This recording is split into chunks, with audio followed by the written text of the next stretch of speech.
Now, today, of course, we do have, admittedly, a fairly weak but existent welfare state. It's rather we do strong. have, It's very generous. it's a little baby welfare Multi-trillions state. of dollars every year. Yeah, multi-trillion for America.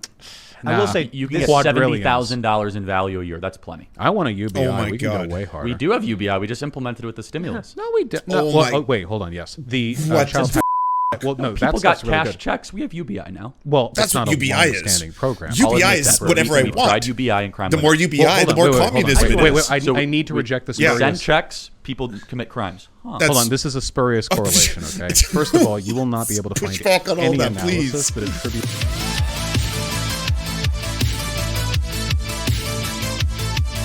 But there is a question some people have brought up due to the low level of vaccination among the black community and how that will disproportionately affect people and whether or not this will be truly equitable. But today, the bigger thing we're doing is not just about the news. It's about a conversation with two prominent individuals in politics. We've got Charlie Kirk, who I'm sure most of you know. Do you want to just briefly introduce yourself? Charlie Kirk, honored to be here. We're gonna have some fun. Do you describe my. yourself politically in any way? Like I guess you could say I'm on the right. conservative? Yeah, more than that. And then- Conservative and love of the country. Right on. Then, of course, we have Vaush. Jonah. Howdy. Yeah, I'm Vaush. I'm a YouTuber. And I guess I call myself a libertarian socialist. I like some parts of the country. I'm a big fan of some parts of it. Some other parts I think could use some improvement. Right on. Now, we've got Ian here, as per usual. Hi, everyone. I'm going to be in the chat Moon Lord. today, watching your super chats. So keep sending them in, and I'll Moon be clicking Lord. them so that we can get to it at the end of the show. He ascends. Hi. And I'm very excited. So I'm just going to interject here. I'm excited for this conversation. I'm going to be switching like a crazy person. And hopefully tonight goes really well and we all learn something new. And before we jump in, head over to timcast.com, become a member to get an ad-free experience and exclusive access to And members-only slot segments buckets. of this show. And I He will guess sell you I all the wasn't slop. initially planning on it, but I guess everyone's cool to do a member segment after the show, and we'll find something fun to talk about. So, we'll see how it plays out. So make sure you become a member. Make sure you like this video, subscribe to this channel, share it with your friends. If you think this conversation is important, I'm sure there are many right-wing individuals like, get him, Charlie, crush Vaush. And there's a lot of left-wing people being like, Vaush is going to own. Well, share it with your friends, and let's have a good conversation. And I suppose we can start with one of two things. Obviously, I brought up critical race theory, but also the vaccine issue. I'm not sure if you guys have a preference for what you were. We can talk about the vaccine. Why don't we talk about what's going on with vaccine passports? Sure. We've seen in Sydney, for instance, they issued a lockdown. Good starting point. Or I should say enough people ignored it. They went out in the streets, and then this resulted in news articles saying chaos in Sydney. People aren't, they're not following the rules. The vaccination rate in Australia is ridiculously low. I think it's 18%, really, really low. Well, then they called in police, and there were big protests. Now they've actually deployed military. So I'm curious if either of you wants to jump in with your thoughts on mandates. What would happen if they came here, if you're for or against them?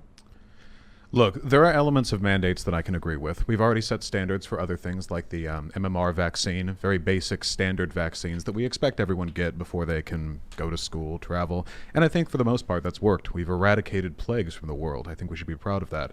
With regards to COVID, since this is an ongoing pandemic, we need to focus on approaches that are effective and that don't ostracize or exacerbate tensions. With regard to the Australian situation, it's not something I'm extensively familiar with, but generally speaking, I don't think that cracking down on protests is going to be an effective way to incentivize people to get vaccinated. What's happening in New York might be, but my main issue with it is that I'm not entirely sure how they expect people to still have their vaccination card.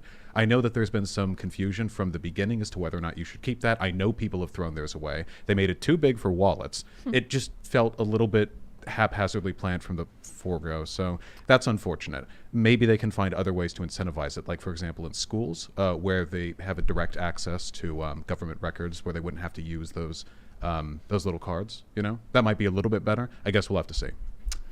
Well, I'm not saying you believe this, but some people on the left, I never want to hear about the discussion of voter ID ever again. Because now you can force people to identify their medical history to try to get into a restaurant in New York City. Yeah, look, I'm not getting the vaccine, so I'm part of the 100 million people that are unvaccinated. Wow. And it's an experimental vaccine. The FDA and CDC has said that in January. It's Press X questionably to effective. doubt. Lindsey I Graham don't just believe. came down with COVID. You had a ship in the United Kingdom, 100% vaccinated ship that came down with COVID. It's more like a treatment than a vaccine. I'll leave that conversation to Dr. Brett Weinstein and the people that really understand how that works.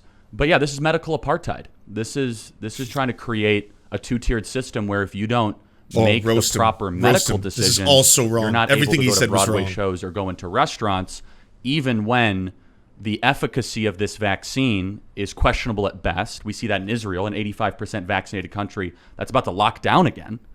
And most of the new cases are from vaccinated patients, not unvaccinated patients. In Oh, my Israel. God. So, sorry, you want to interject him? But Yeah. obviously against mandates, and I think I- people should be able to make their own medical decisions. I think it's pretty obvious. Well, I disagree. I think we actually have a story we wrote on timcast.com that our view of the lockdowns is that it's alarmism because a new study from the Public Health of England found the Pfizer vaccine is 96% effective after 2 doses at staving off the Delta variant, and AstraZeneca was 92%.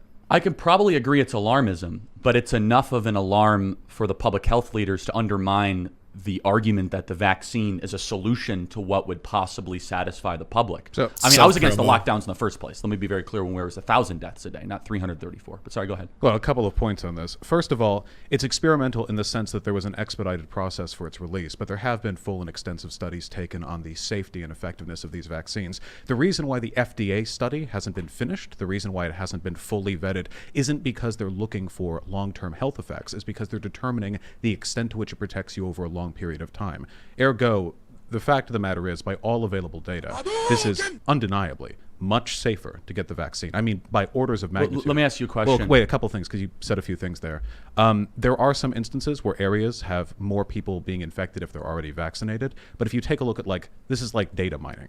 If you take a look at the broader statistics, especially here in America, the number of people who have gotten breakthrough cases is something like 0.003% of people who have been vaccinated. You can take a look at the numbers. Where is this new wave exploding? It's in the unvaccinated. In spite of the fact that fewer and fewer people are remaining unvaccinated, the vaccinated stay relatively healthy. And not only do they get infected way less often, they also suffer far fewer severe symptoms. Their hospitalization rates have plummeted, and their deaths are incredibly low compared to people who are unvaccinated. This is by all means an effective vaccine. What's your opinion of Johnson & Johnson, the FDA saying that it might cause a rare nerve disease? That's something that, first of all, when you take a look at that, you have to recognize that even if that was the case. Which the FDA says it is. Right, well, they're looking into it, of course. It No, does seem- they issued an official warning that it could issue a rare nerve disease. That's a big deal. could issue, of course. They're looking into it, and that is something to look into and to be concerned about. What's your opinion of VAERS, the Vaccine Adverse Event Reporting System? Hold on. Where Let's- there's over, first- No, I'm just curious because Let's do the Guillain-Barré syndrome, Yeah. though. I think you want to. Yeah, so of course, stuff like that can happen. Now, even if that claim is the case, it would remain the fact that unless the extent of that potential nerve damage is just apocalyptically severe, that the effects of getting COVID would still be far, far worse than the potential side effects of that vaccine.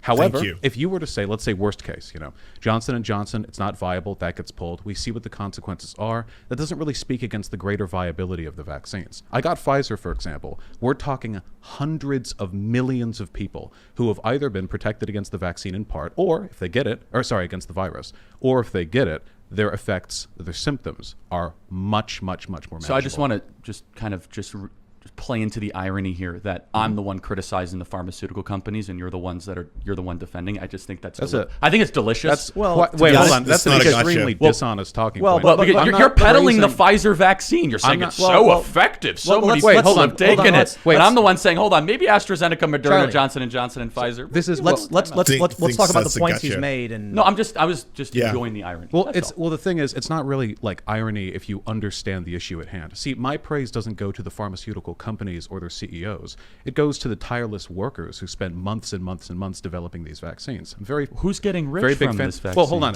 Have I at any point praised the distribution or profiteering system? Who do you think behind gets rich Pfizer? from vaccine So mandates? This is The so this- workers or this the is Pfizer CEO? Nobody's talking about who gets rich. This is a toothless. Isn't that your whole Wait, hold on. shtick? This is a Like, toothless workers' critique that you rights. could. Let's- Charlie, let's hold on. try and go back and forth. Wow, This he's is a melting toothless down. critique that you could It's apply to been literally 3 anything minutes, that you 4 don't like. minutes. Everything in this country is manufactured to the Kirk is pharmaceutical already industry. We don't so mandate it, and so you can't go to restaurants if you don't get one of Yeah, four so- major but if you're- pharmaceutical so let me- medicines. So wait. I just want to say, if that's your criticism, That's one then- of many. Then you Just- should. So if that's the criticism you want to focus on, I'm in favor of nationalizing the pharmaceutical industry. I'm willing to take it that far. But whether or not that's on the table, and I can't just make that happen. When we're talking strictly about the effectiveness of the vaccine, It seems So- to be so effective. let's That's not a talk- praise of the capitalist industry behind No, it. I was just enjoying the irony. That's It's all. not So- irony. Well, it's totally ironic because I'm the one You saying don't that they know might what be that lying word to us. You're the means. one that's saying it's super effective. Wait, what Which lie? usually, if we were wearing our The traditional irony is uniforms, delicious. right versus Vaush. left, it would be Yeah. the other way around. That's all I'm Dean saying. on The only comment irony. I'm making What is do you as have to the say about effectiveness VAERS, of the though? What do you have to vaccine. say about the vaccine adverse event reporting system that says, well, over 7,000 people experienced death after getting the vaccine? Does that worry you?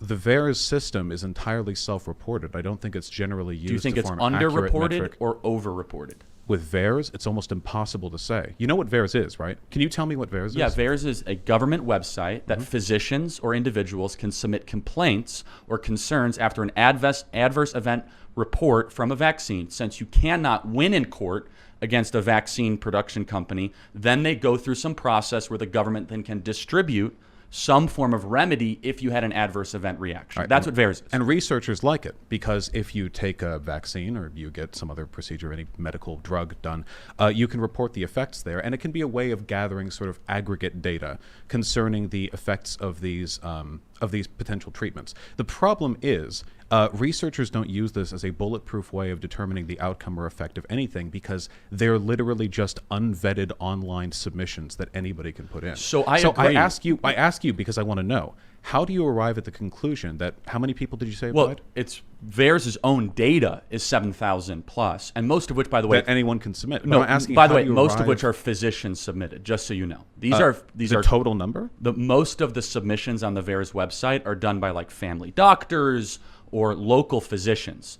So I'm just asking, what number of adverse event reactions would you say maybe there's something wrong? But I'm asking, how do you- 10,000 deaths. how do you know these deaths were caused by 20,000 deaths? vaccines? No, I'm just saying that's what VAERS says, right? No, wait, but so I need to know this. We because don't. You can, so That's the VAERS question. So wait, is these just people who have died after taking the vaccine? Like they may have died from some medical incident afterwards, and it just gets put up This there. is and we're this is saying the that's question. because of the Usually, a vaccine? vaccine gets pulled when you have 15 attributable deaths. We have 7,000 that we have to go through. The question is, when do you call timeout Wait, and say maybe we should You're not answering the mandate it? question. How do you know that they're from the vaccine? We don't. That's the point. But you okay. don't either. But the position is let's mandate experimental medicine. We don't know actually what's happening. If you don't know, then how can you say that medical doctors are the one uploading this information? Well, no, is there because any methodology or we looking don't at we to do determine know these who's deaths were actually from it? uploading it. We know that. We know the entries are usually What are the and claims typically being made? traditionally. How about menstrual cycle disruption, loss of nerve capacity, unable to walk, Nerve paralysis, capacity. miscarriages, mood changes. Also, you could go through the VAERS database. Like, oh, that's interesting. What about the death? Let me interject Death something is real quick. 7,000 plus. That's a serious. I wanna- How do they know it's from the vaccine? I keep asking you this. You don't. Let have an me answer. address 2 points, one from each of you, real quick, so we can try and. How do we know it's from the vaccine? It's a difficult question. I would say that if you have a mass vaccination program, I which think gives out Tim Pool is 330 million astounded at doses how or so, bad Charlie and Kirk then is people performing. start He's trying to saying, help "Hey, I got Charlie the vaccine Kirk." and this happens. So, oh, well, VAERS isn't here to say it is or isn't. They're here to say, can we find a pattern in this? And I think 7,000 suggests there may be one at the very least. I'm not a scientist, so I can't stress that. I will also say, however, to Charlie, Guillain-Barré you had to syndrome, step which I'm in. probably pronouncing wrong. It's a I side effect. always mispronounce it. Yeah, I mean, Guillain-Barré. Guillain-Barré. Yeah. Bar. There you go. Yeah, something like that. My understanding is actually a side effect of many vaccines. Yeah, it is. And so, Totally, that's correct. It could be. well, so the issue I have is Moon one Lord. of the things that Vaush brought up is that there's been, how many you mentioned, 100 million, 160 million? In the 115, I think it is, million. who have been fully vaccinated? Fully vaccinated. I think in that ballpark. So, Maybe a of bit course, you know, if you have something very different from any other vaccination we normally do because Yeah. we're not having everyone do it all at once. Yeah, and so this is a mass inoculation thing. And so here's why the American system should answer this question easily. When you have any sort of uncertainty or disagreement, yield to rights. So Yield to rights. Allow Well, people so- to say no. Let me just build out the argument, right? So for me, for example, I'm 27. I don't consider COVID to be a largely disproportionate risk to my way of life. I don't know about this vaccine. I have gotten other vaccines in my life. It's not just about so you, I want to be asshole. able to have the right to say no to that. So the American system, Constitution, kind of like the tradition, is to be able to have people have nuance, preferences, and individualism. When it comes to these sort of complex issues, not saying you can't go to a restaurant because we want you to take experimental medicine. Right. So a couple of points on that. First of all, if we're speaking to legal rights, the Supreme Court found over a century ago. That when it came to vaccinations, this was a special exemption from some people's rights to. I will determine agree their with you medical that the histories. courts It's like are not on my side. 1904 in that one. And there's a reason why. Because, of course, when you choose not to take the vaccine, you contribute to the removal of others' freedoms. See, it's true. You do have a freedom to not or to take a vaccine, but I think other people should have the freedom to not grow up in a world ridden by plague.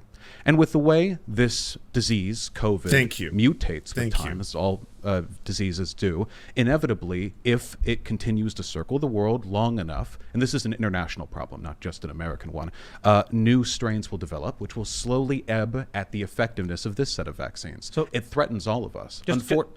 May I say one other thing? Yeah, sorry. With all of that being said, just to speak to VARS, VARS is an incredibly effective system for locating and roughly attributing concerns related to the effects of drugs. The problem is that there are several elements to this disease that make it really difficult to pinpoint anything specific. The two of which being A, hundreds of millions of people vaccinated. That is a huge range to pull data from. And B, the propagandist fear campaign about an incredibly effective vaccine process that may lead people to misattribute I just want to get a quick they clarification experience to vaccines. Sorry. But just quick clarification. Are you for mandating the COVID-19 vaccine? The same way we have other vaccines, like school, travel, that kind of stuff. Yeah. So, like, what if someone wanted to go to a restaurant or a supermarket or a movie theater? I think that, we don't have that for other vaccines, right? Like every time you go to a movie theater, you have a little card. I understand that might be an effective panic measure, but long term, my goal would be to integrate it into the same revenue of vaccines. I think that's a more reasonable response than some politicians. I'm just going to be honest. People are panicking. And no, I think that's a more, people die. well, yeah. I just want to make sure we weren't having misunderstandings. No, I think that's more of a reasonable answer. I just curious, just on the vaccine topic in general.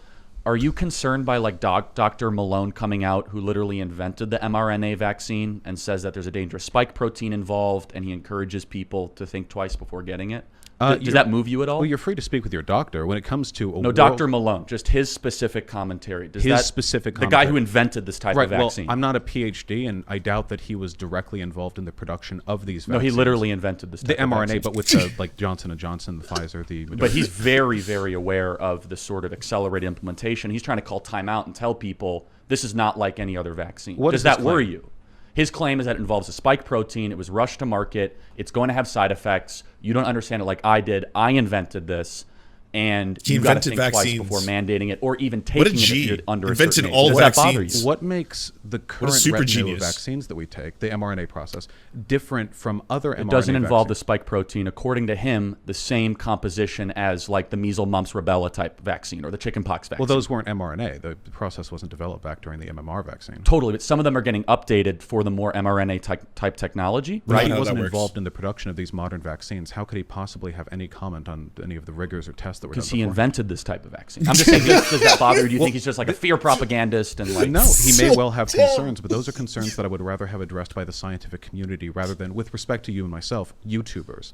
Well, no, I agree. So, but the question is which scientists, right? So there's a lot of scientists speaking out against this. Dr. Brett Weinstein, Dr. Malone. What is Dr. Brett Weinstein's He's an evolutionary biologist, so he knows a little bit about how not virology. Cellular function works. That is not virology. That is a completely spurious so let me association. do you trust Fauci more or Dr. Brett Weinstein? It's not about Fauci. It's about Fauci. He's a virologist who's been wrong about everything. It's about the global. Well, hold on. He's smiling with glee here. It's the global medical community in this regard. You mean like the WHO? Like no, I'm not. Hold on. Wait. Put a name behind it. Wait. He's very excited. Interrupt me. Yeah. Let's. I just want to say it's not just about the WHO. We're talking about Vaush is doing so good. Part of virtually just every calm and country on Earth collected to get a hold of the vaccines that us Americans are privileged to have. This isn't some like pharmaceutical Dr. Fauci push that wasn't broadly supported by any of the relevant experts in the mRNA field, which is not huge because it's a very new development.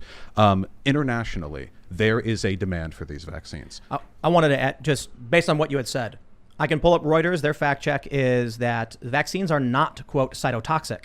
They go on to mention that Robert Malone, and they show the Brett Weinstein podcast, they show the post, the FDA was alerted months ago that the spike protein in the COVID vaccines are Timpool got to help him out. Toxic to cells. The FDA did Timpool nothing. subbing in. Reuters says this is not true. Now, the I want to issue see at Charlie hand Kirk's is face. Trust. Like you mentioned, you said, do you trust cut to Fauci Charlie or Kirk. Weinstein? I don't know if there is a fact-based argument if you have the doctors you trust and the doctors you trust or the organizations you trust, it's a clash of who you believe, to be Well, honest. none of us have the credentials to just come up with these arguments on their own. There will always be bias in who we choose to believe. However, given the plurality of people seem to support the safety and the effectiveness of the vaccine, and the fact that it doesn't take a virologist to notice that over 500,000 Americans have died of COVID, more than the combined death tolls of every war since World War I combined, including the Second World War in Vietnam. Those are things that I don't need to be a virologist to see. I can see it can I ask you a happening. question, That's though? pretty bad. One of the issues that's brought up frequently, especially on Twitter, is that many of these COVID deaths are died with COVID, as it's brought up, where people would say something like it tends to be people who are over 70 or things like that. I'm only bringing that up not to make the argument, but because you said, how would VAERS know if these are actually related to the vaccine? I'd love to respond to that if I may. Yeah, absolutely. So COVID rarely, directly kills you. Like age, it causes a breakdown in other vital functions that then their death can be attributed to such. So, for example, of the many things that people die, it's not really COVID, it's just that COVID blanks their entire system internally, and eventually something fails, something breaks, and they die. There were people claiming that there were deaths being spuriously attributed to COVID-19 very early on in this pandemic, but thankfully we know that's not the case, because if you take a look at the excess mortality numbers, the number of people who should die every year in the United States, because there's a very normal pattern, normally with this many people in this country, we see an excess, starting when COVID started, that almost perfectly graphs on to the rising death waves of COVID. I mean, it perfectly tracks onto that. I just want to say for you, Charlie, I think, the issue I see here is, for me, it's I can't trust or distrust. I don't know. I think Brett Weinstein's a very smart guy, and I don't think he's going to lie to me. And these doctors are very smart people. And then I see the government agencies that, I don't always trust the government, to be completely honest. I'm not a big fan. But to believe that there's like a nefarious effort or anything like that, ultimately what it comes down to is, in my opinion, having a trusted medical professional that you can consult with. Well, I totally agree. And I think there could be an argument that if you're over the age of 70, that this vaccine might be a really good idea for you. However, to mandate it for schools and for colleges, when these are highly complex medical decisions, that's where I'm going to push back against it. Well, real rather quick, let vocally. me point They are out, though, complex the medical Johnson & decisions. Johnson vaccine is not an mRNA vaccine, though. Is that's my understanding? I It's don't an want to MMR? speak out of turn. I believe so. I Yeah, I would think love to be that's right. fact-checked on that. I'm not totally sure. My memory is So faulty. I guess another question I have, what do you think of alternative type treatments, hydroxychloroquine, Oh my God. ivermectin? Why Here the we push go. for mass Giddy up. inoculation? Well, Giddy up. because hydroxychloroquine studies have found it largely ineffective. There was, I believe, a French study that stopped when people started dying of heart failure. I think the only Makes your reason heart the explode. right dies in this hill is because Trump mentioned it. I don't think there'd be a push for it otherwise.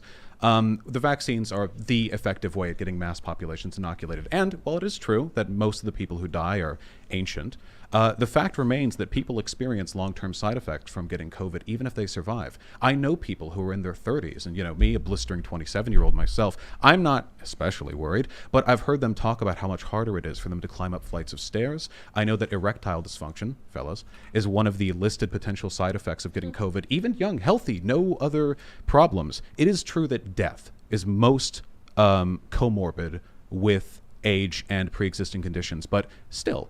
And that's not even to speak of the COVID variants. I mean, right now you were on, Delta? But if it keeps cycling around the world, let it go for another year. Who knows how bad this could get? So Johnson & Johnson is not an mRNA vaccine. So there's an alternative to mRNA if you're concerned about it. And there was some guidance with the nerve disease with that. Sorry to interrupt. I do think we kind of overlooked something really interesting, is that when did we mandate vaccinations in public schools?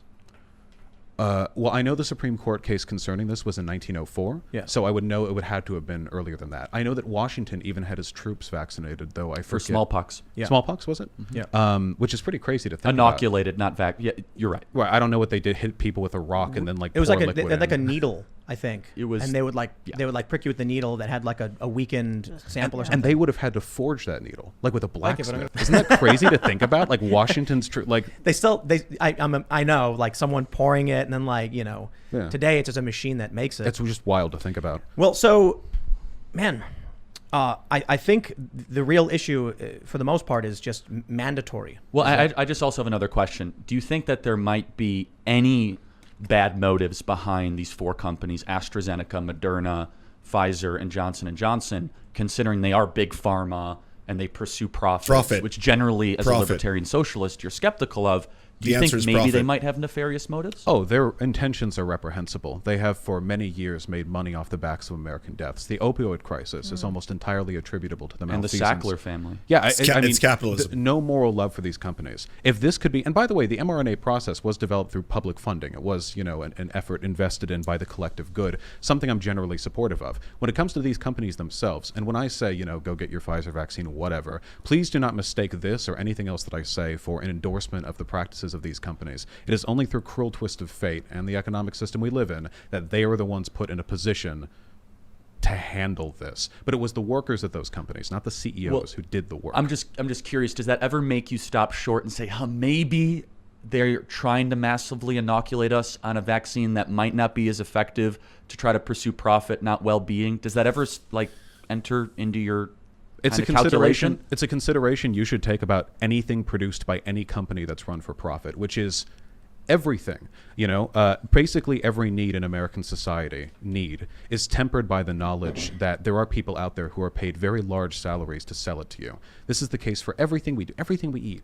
Every time you run down Main Street, or in my case, I guess, the boulevards in Los Angeles, you're seeing the protracted efforts of $1 billion industry to make sure you want things they're selling. Could that be the case for COVID? Undeniably, there was a profit incentive involved. Oh my goodness, I'm sorry.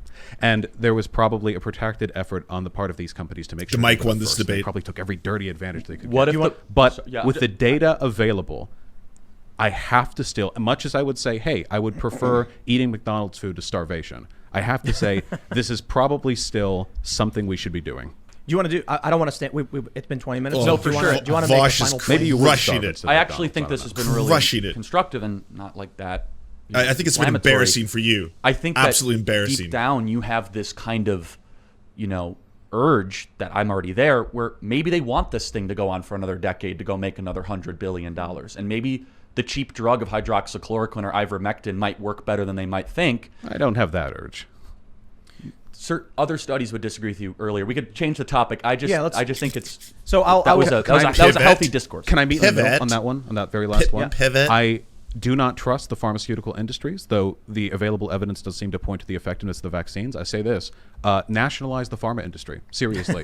It could be used for the collective good, and I would unironically actually trust it more in the hands of our ineffective, bloated government than I would the sociopaths who run it currently. And So I mean that. I'll wrap this up by saying, always talk to your doctor. This is one of the biggest things. Like YouTube is very strict on this, especially. But I genuinely think this is the right answer. If you're watching this, don't assume anyone here is right or wrong. I mean, I'm sure there are people who think Charlie's made a bunch of good points, and you have. Ultimately, it's down between you and your doctor. No, he hasn't. And I'll stress, Take the beanie for whatever off. your opinion, Charlie. It's fucking understand. cutting off your circulation. Hydroxychloroquine and ivermectin haven't God been approved damn. by the FDA, and so that's just another. We're just asking questions whether Right. it works or not. So that's why I think it's really important, because I think there are I got to be honest, in regards to ivermectin, people have been eating horse paste that they sell.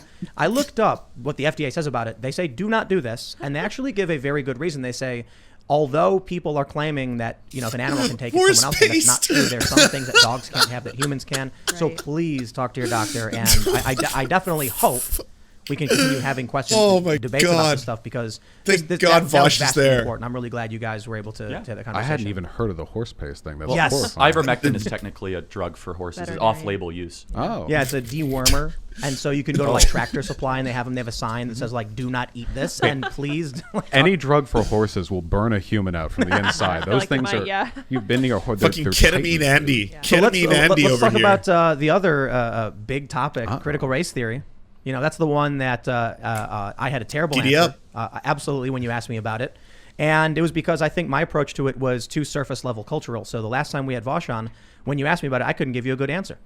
And I think we can talk about what's happening in schools, the things they're teaching children. And I don't know if either of you has an opinion and wants to start off with. Floor is yours. Yeah, so there are two CRTs. There's the critical race theory that I know of, which is a highly esoteric essentially elective class that you can take in some law schools that teaches you a variety of incredibly eclectic legal theories that some of which I like and some of which I think I disagree with. And then there's the critical race theory that people like Christopher Rufo have been trying to push, a sort of catch-all term to describe all anti-racism. We see these anti-CRT bills being put through state legislators, and a lot of them don't even mention critical race theory. They mention stuff that's been boilerplate anti-racist theory for like 2 centuries. That stuff really concerns me. If I think that academia is to an extent sacred, of course, all the good things in our society now were born in the halls of academia. The Enlightenment, our democracy, the fair trial that we enjoy if we're arrested, these were things that were originally considered to be the crackpot initiatives of academics, and only through the respect of those ideas have we arrived at, well, what we have today. So if there are problems within academia, I would have them solved in academia, not through the big hand of government reaching in and censoring everyone who says something that disagrees with some political party. So a point of clarification, you don't believe that critical race theory is in schools? I think that maybe there are ideas which overlap with critical race theory, but there's always going to be overlap between academic ideas. I mean, I drank water, so did Hitler, one of those type situations. I think you're coming at it from in good faith, where you're technically correct here that the super academic way of defining critical race theory is not being taught to 4th graders, right? Here we go. With that I'd being hope so. It'd be pretty with tough that for being them. said, there No are version of CRT is It's almost taught to like 4th saying, graders. Not we're a not single teaching version. advanced geometry to 4th graders, but we are teaching them, very basic math, right? We'll get them the Euclidean geometry. So the very basics of this are definitely in schools. And there's many examples of this, right? The National Education Association literally came out in their press release and said that they are going to push for, and their word was critical race theory, just so we're clear. They use that term, right? That's not Christopher Rufo, that's not James Lindsay, who are good friends of mine. That's the National Education Association, right? And I think they might even be talking about something different than the Delgado theory of critical race theory, right? And so what I want to try to do here, Tim, is we can talk about critical race theory as an academic theory, or we could use a filler term like wokeism, which is more like racial justice, which I actually think would probably be, we can call it racial justice and meet in the middle, right? I really feel like there are Don't meet 'em in probably the middle, ever. 4-digit number of people in America who are studied on actual critical race And- theory, and I- and not I'm- including myself, And by the way. I'm not even prepared to do that, but I'm happy to talk about racial justice He's not education prepared to do and anything. wokeism, which Let's I think be real. This is what the I think- discourse is centered on. Well, I think you guys actually agree, in essence, that the academic critical race theory there's overlap with a component in schools, but what we often hear is someone will say critical race theory is being taught to my kids, and then someone will say cite one author of critical race theory that we've brought up in school. And the issue is we refer to it as I believe it's called critical race Vaush practice. studied wokeism. So I this hope he is something studied different than wokeism, critical or race he's theory. fucked if It's he didn't being study implemented wokeism. in education. He's But gonna that's get why I said bodied here. wokeism, and well, you and said I just think that discussion is so unhelpful when Joy Reid and Christopher Rufo are screaming at each other, and Joy Reid is saying, like, it's not being taught anywhere, Christopher Rufo, so yes, it is, when in reality they're both right. They're just talking about 2 completely different things. You know what I'm saying? No, I do. And Christopher Rufo has admitted this is like a kind of tactic. Critical race theory does sound spooky. I get a little shiver when I say it. Whereas stuff like anti-racist theory or structural racism maybe compel a little bit more thought when discussed on. It's kind of a moral panic that, in principle, I really disagree with. But if you want to talk, I mean, we can call it wokeism if you want. That's probably a more accurate term. I will just say, to the point about Christopher Rufo, white supremacist is also used as a catch-all term in the other direction. If we're talking, I mean, in academia, the term white supremacist is virtually never used. It's sort of a common parlance. What I will say, though, to give credit to Christopher Rufo, is that this is all kind of downstream from the conversation that Marcuse and Delgado started. Yeah, well, it really is. Well, let's talk about it then. But just one thing, though, since we're operating under the blanket wokeism, which is a really broad term, let's talk about like specific ideas, because I'm sure there are some of them that I can provide a good defense for, and some of them I might how about like disagree with. black-only dormitories? Generally not a fan. I think that I don't think they're like explicitly harmful in the same way that traditional segregation is, but I also think that it incentivizes bad types of socialization, where the way that you get a reprieve from the faults of society is to find comfort in people of your own race. Maybe that incentivizes some bad stuff. In my university, we had safe spaces, but you know what they were? They were like chilled, like coffee break rooms behind like Where'd the you go? Latin. I went to Humboldt State. Okay. And right behind there, and like anyone could go in there, whatever. Just the only thing that they asked was that you not be like a dick. But as long as you met that qualification, that was fine. That, to me, that's a good safe space. Maybe that works, So just happy to go through more. Go for it, please. No, hit me. Grill me. I think this is actually really helpful. So how about reparations for slavery? I think I'm pretty in favor of that, yeah. Okay, It's make the argument. just an owed debt. We said 40 acres and a mule. We never paid it. And unfortunately, the material reality for a lot of people who were slaves didn't change that much after they were emancipated. I mean, if you were a slave and you're made free, that's a big step up, don't get me wrong, but you have nothing. I mean, nothing. And because of the way generational wealth transfers from father to son or mother to either to anyone to their children, caught me there. Unfortunately, we still see the consequences of that borne out. You can actually look county by county. Where were slaves kept? Which were the plantation counties? And you see, this group of black neighborhoods, that's where they settled after slavery ended. It's like really immediate stuff, and it's a debt owed that this nation never paid. I don't necessarily agree on reparations, but I think we need to clarify what that ultimately means. But I will say I've long held the same position. I actually worked on a documentary. There's an issue of people who were enslaved, then they were released and they were not given any means to actually develop and grow. And so there's a generational wealth gap between people based on race for these historical reasons. The challenge I see, I suppose, is, we've done a lot to amend the laws and change them. For instance, redlining and blockbusting have become illegal. And now we're dealing with an ultimately, I believe, is a class issue. Of course, racism still exists. But anyway, I digress on that point. What I wanted to get to is specifically on reparations. What do you view reparations as, more importantly? So this is a big divide. Some people think like cash payments. I'm not a big fan of that. It doesn't fix the problem, for one. It's if you can put money into that community, but there's been research done on how long a dollar stays in a black neighborhood as opposed to a white neighborhood. And if a black neighborhood, all of the businesses are owned by corporate boards that are all majority white, eventually the money filters out and you get a very temporary boost in living situation, not much long-term structural change. I'm a big fan of structural reparations, not based on race, but rather based on targeting neighborhoods that need it the most. Some of these neighborhoods are like white. I passed through some of them on my way out from Ronald Reagan Airport. I can tell which parts of this country, you can see it in the bones of the neighborhood. And I think that a new proper reparations project, a new deal even, would go a long way. Get some so work you're crews saying out not there. even based on race?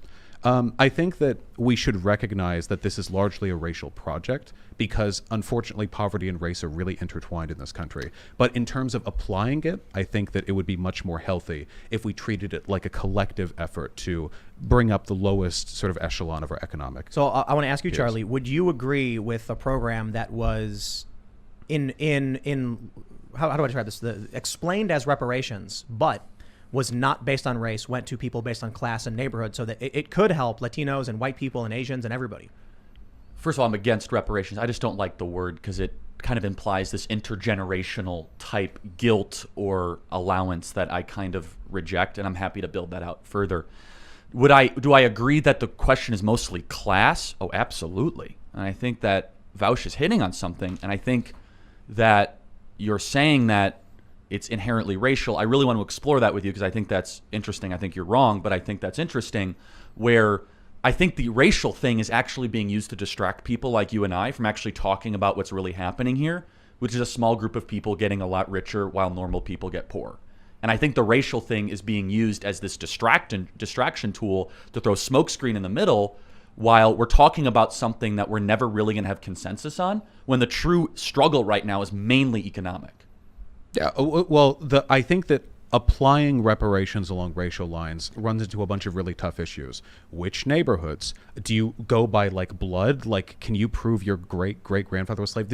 It gets very difficult very quickly. Maybe that would be the most direct interpretation of generational reparations. But in my mind, the reason why it's important to recognize the racial issue here is that the nature of class divides in this country is cut into racial policy prior to the Civil Rights Act. The redlining that took place, lines which still remain not in law but in practice, led to very distinct, sometimes, one side of the highway is nice and the other side of the highway, it legitimately Can I looks just like jump in real quick? Uh-huh. I'm from Chicago.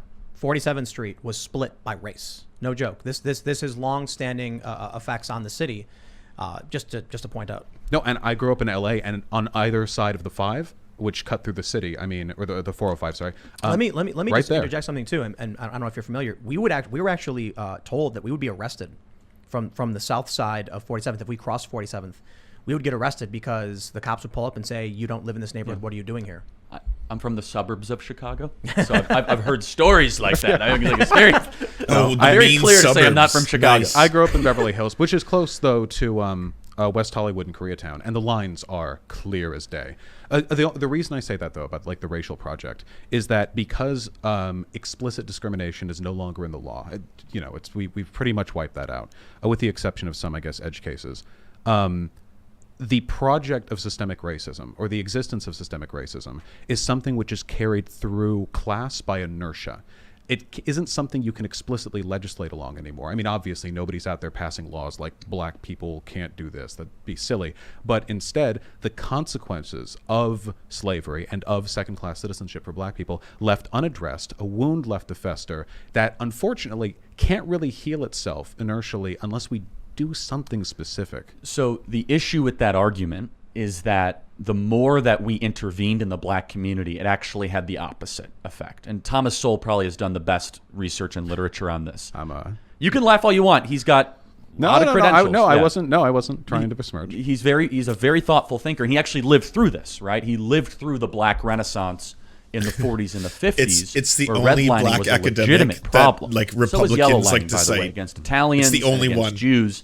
Nowhere nearly as bad, but there were other degrees of discrimination based on ethnicity and cultural background. And the black community, especially, you know the area really well in the south Just of one. Chicago, right near the Chicago stockyards, the black community almost had this rallying cry where they were being you say Du discriminated Bois, against they're like, everywhere, "Ugh." and they kind of collectivized their purchasing power, and they saw their incomes increase actually at a higher rate than white Americans in the 40s and 50s and early 60s. You've heard this argument many times, and you probably disagree with it, but it's just true, is that the moment that we all of a sudden de-emphasized fathers being in the home and subsidized fatherlessness, we saw all these other trends increase. So in right before the Civil Rights Act passed, about 24% of black children were born without a father. Now it's upwards of 70%. You guys can look at the Washington Examiner. It's 77%. Let's say it's 65%. So something has to explain that 40-point increase. May I? Yeah, just let me finish. Oh, sure. Yeah, and it's not necessarily that America got more racist. It could be the cocaine thing, which is a common issue. It could be was crack. Operations of all these things, but a 40-point increase Introduced by the would fucking point government. to a culture of Holy shit. fatherlessness, really bad government-run public Oh, you schools, and then racist subsidizing fuck. You behavior that isn't racist good. piece of There are shit. Shut the a few fuck things up. that I can agree with you on. First of all, having two people in your house to raise you is pretty much essential. You absolutely Glad need we to. agree. This is undeniable. While I don't believe in shaming single parents, even if their single parentedness is a I agree product with of that. bad decision making, it's still good. You need it's in this economy, one parent, honestly. Yeah. But with that being said, there has been research shown that the rate of black fatherlessness is somewhat over-exaggerated, in large part because that number only applies to married fathers, so husbands raising their children. It turns out when you account for unmarried black couples taking care of She's their kids, Belmont, thank the you. numbers actually rise to those just below white couples. I think there was an article on that. I don't know if I saw it in Vice, but it tracks back to some really big study that was done back in 2016. So that's one point. But you are right. There are Dark perverse puppy, incentives. thank you too. For example, many welfare stipulations cut off with a shared income, which is only a few $1,000s per year higher than the necessary cutoff for the single income. Meaning that if you're a single mom, you can apply for the welfare just fine. But then if you get married or otherwise file jointly, you go above the cap for welfare. This is a horribly designed program, undeniably, and it incentivizes bad, destructive behavior. The best thing that we can do— Talk about incarceration rates, too, please. Restructure the welfare system in this country. Welfare is good for us. It is. I don't benefit from it. No, I don't think either of you benefit from it, I'm guessing. But we do collectively downstream from the increased economic potential of people who now have the money to afford daycare, proper childcare, get an education. In the long run, people in this country being richer enriches all of us. It's a mutual project. So we work on that. We find out what works and what doesn't, which welfare programs function, which don't, which types of economic revitalization function and which don't. And I legitimately believe that if we applied this, this country has the bones to be a just a permanent economic beacon on the hill, just like a shining example to the rest of the world. I agree with a lot of that. The bigger issue with the racial thing is that when you put some of these factors in even to present data, it doesn't pan out on racial lines, right?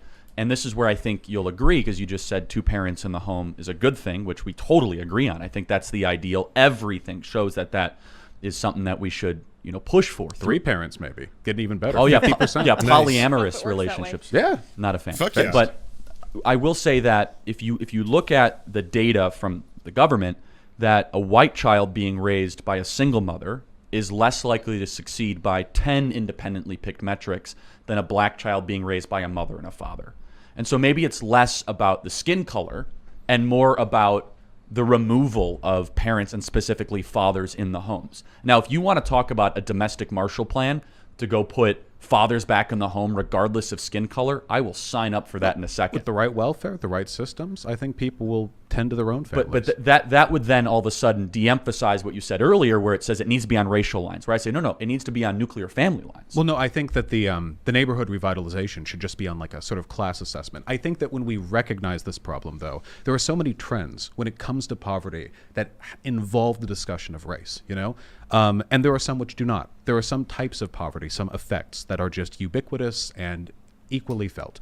But with regards to, say, black people, the fact that they couldn't get loans to purchase homes for a very long time. I mean, there were people living who couldn't do this. The fact that they didn't benefit from the Marshall Plan, if I remember correctly, after World War II. Well, Marshall Plan was Europe. You're talking about the GI Bill. I Oh, think. sorry, the GI Bill. My apologies. Let me just point out all these white guys sitting here having a debate over the black community, huh? I just think that there is a lot of I'm just economic kidding. inequality. I A was lot like, of it's whoa, tied to race. whoa, but Tim. we don't need Hey, to turn based. this into some weird blood Oh, quantum never mind. issue where we go Never tracking mind. down every Not black based. American and holding them under a microscope to see whether they get Schrodinger's benefits. We just need to tend to our douchebag. own. This is where I want to. We kind of got off critical race theory very quickly. I forgot about that. I want to bring it back. We're because- agreeing way too much, Tim. All right. No, because this is one of the issues I see. Right, you see these conversations around. I don't know how you describe it because it's a variety of things. Wokeism is typically a catch-all term for some kind of ideology that involves anti-racism, which involves critical race theory, critical race praxis. And you're seeing in schools specific curriculums where they say to kids like, we had a book here. We had a book brought to us by one of these parents who's been going to these schools. And it was an anti-racist curriculum workbook where it asked children why they thought that black children felt bad about their skin color. Now, I take issue with those things. They had another book where it was a little girl yelling at her mother saying, "You're lying to me about race."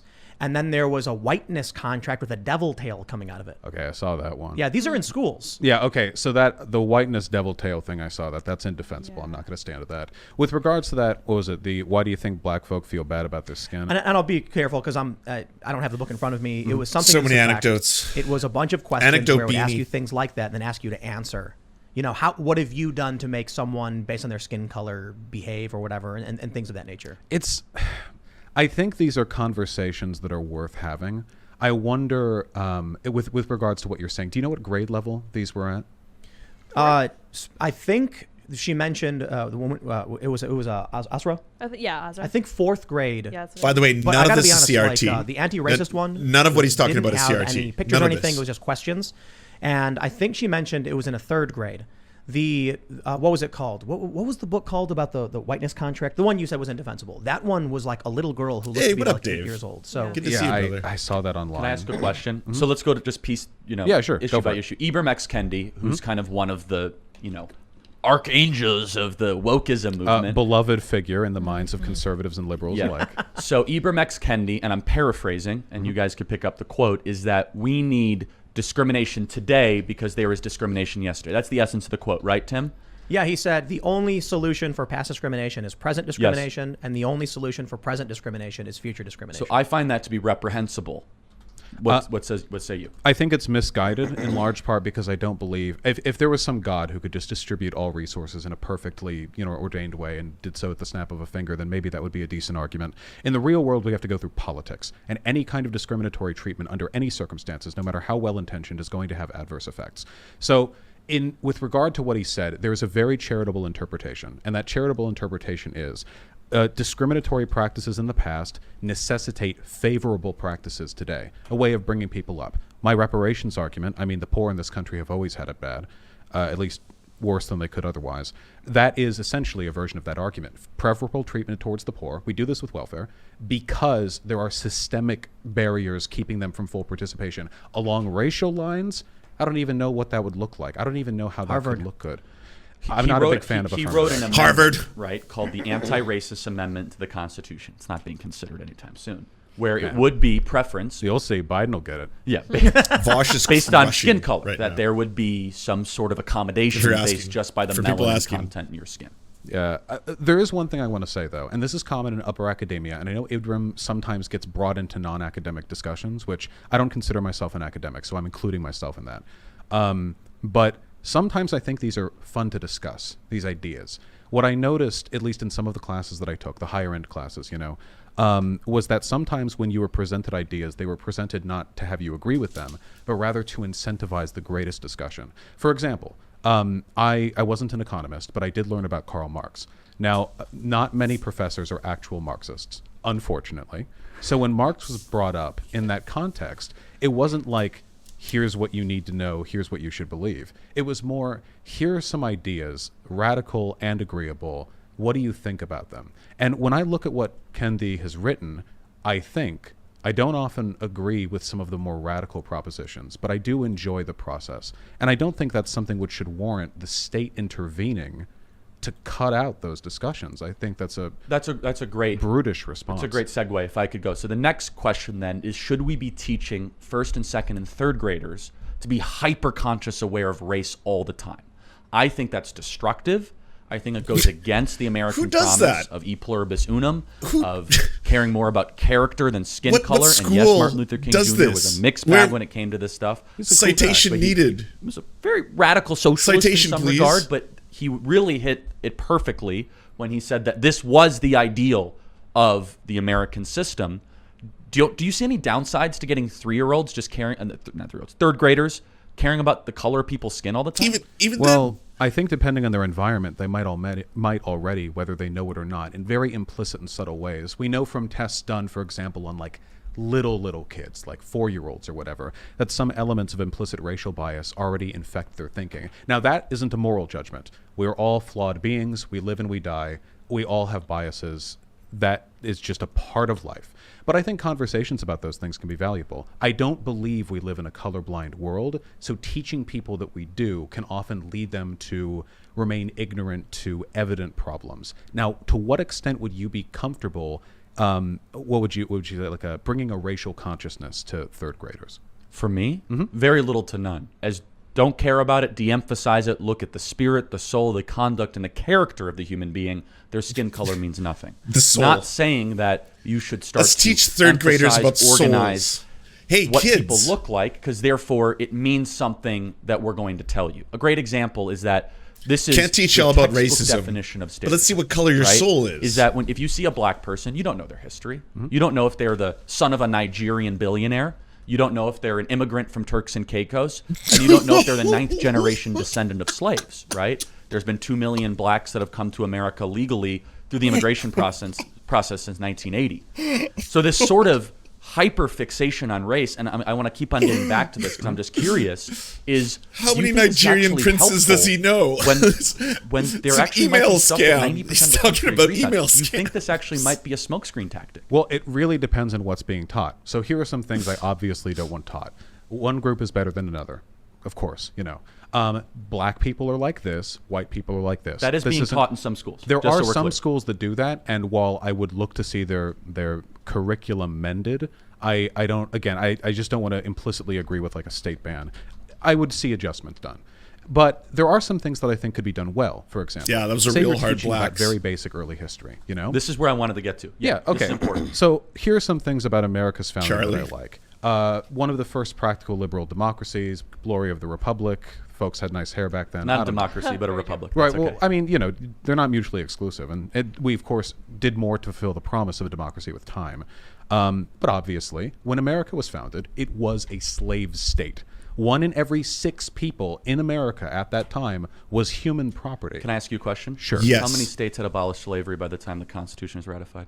Well, I don't know the exact number. 9 out But of I imagine- 13. That's not a slave country. Well, then you could say it was a confederacy with portions that were slave I think states. that's better said. 9 out of 13 had already abolished. There was a sunset moratorium for slavery in the Constitution. So this could Vermont abolished slavery in 1777. We were on the way to eradication. We were not a slave country. Slavery Well, hold on. I mean, apologia. we were Slavery on the way, but apologia. then, like, Charlie 80 Kirk. years later, it was still Well, that's happening. so the question is why, right? That's a really important question. This is not a gotcha. Economics, I imagine. Well, yeah, so Cotton Gin and John C. Calhoun. well, Happy hold to on. go through that. But yeah, There was actually a Wow. a grievance in the Declaration of Independence, specifically that the Crown had enslaved the people. first draft. Yeah, in the first draft from Thomas Jefferson, the Crown had enslaved people who had done nothing to offend the Crown, brought them to the states, and then were then offering them the freedom that was stolen from them. Can to you wage bring up the war Civil against War? The colonists who had grievances. Why did they go to An effective war? strategy. The It Union is, did it but too. he- They promised the slaves Right. when they moved southward. Yeah.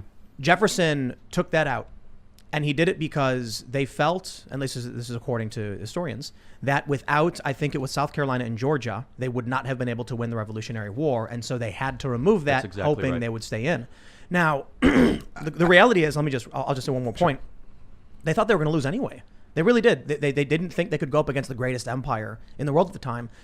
So it's kind of unfortunate, I think. An important factor here is that I believe it was the British Empire, actually 1833 had abolished slavery in all of its territories, and it took the U.S. a little bit longer to do so.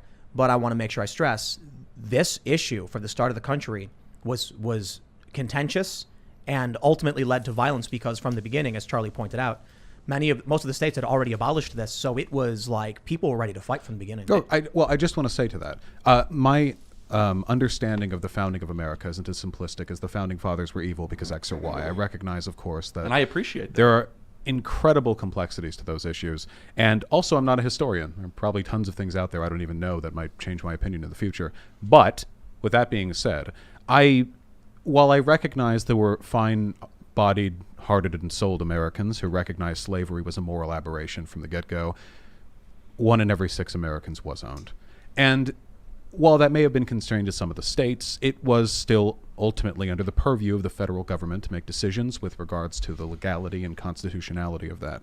Now, some people, they get really defensive when this conversation comes. I'm not saying you guys, but some people, they do.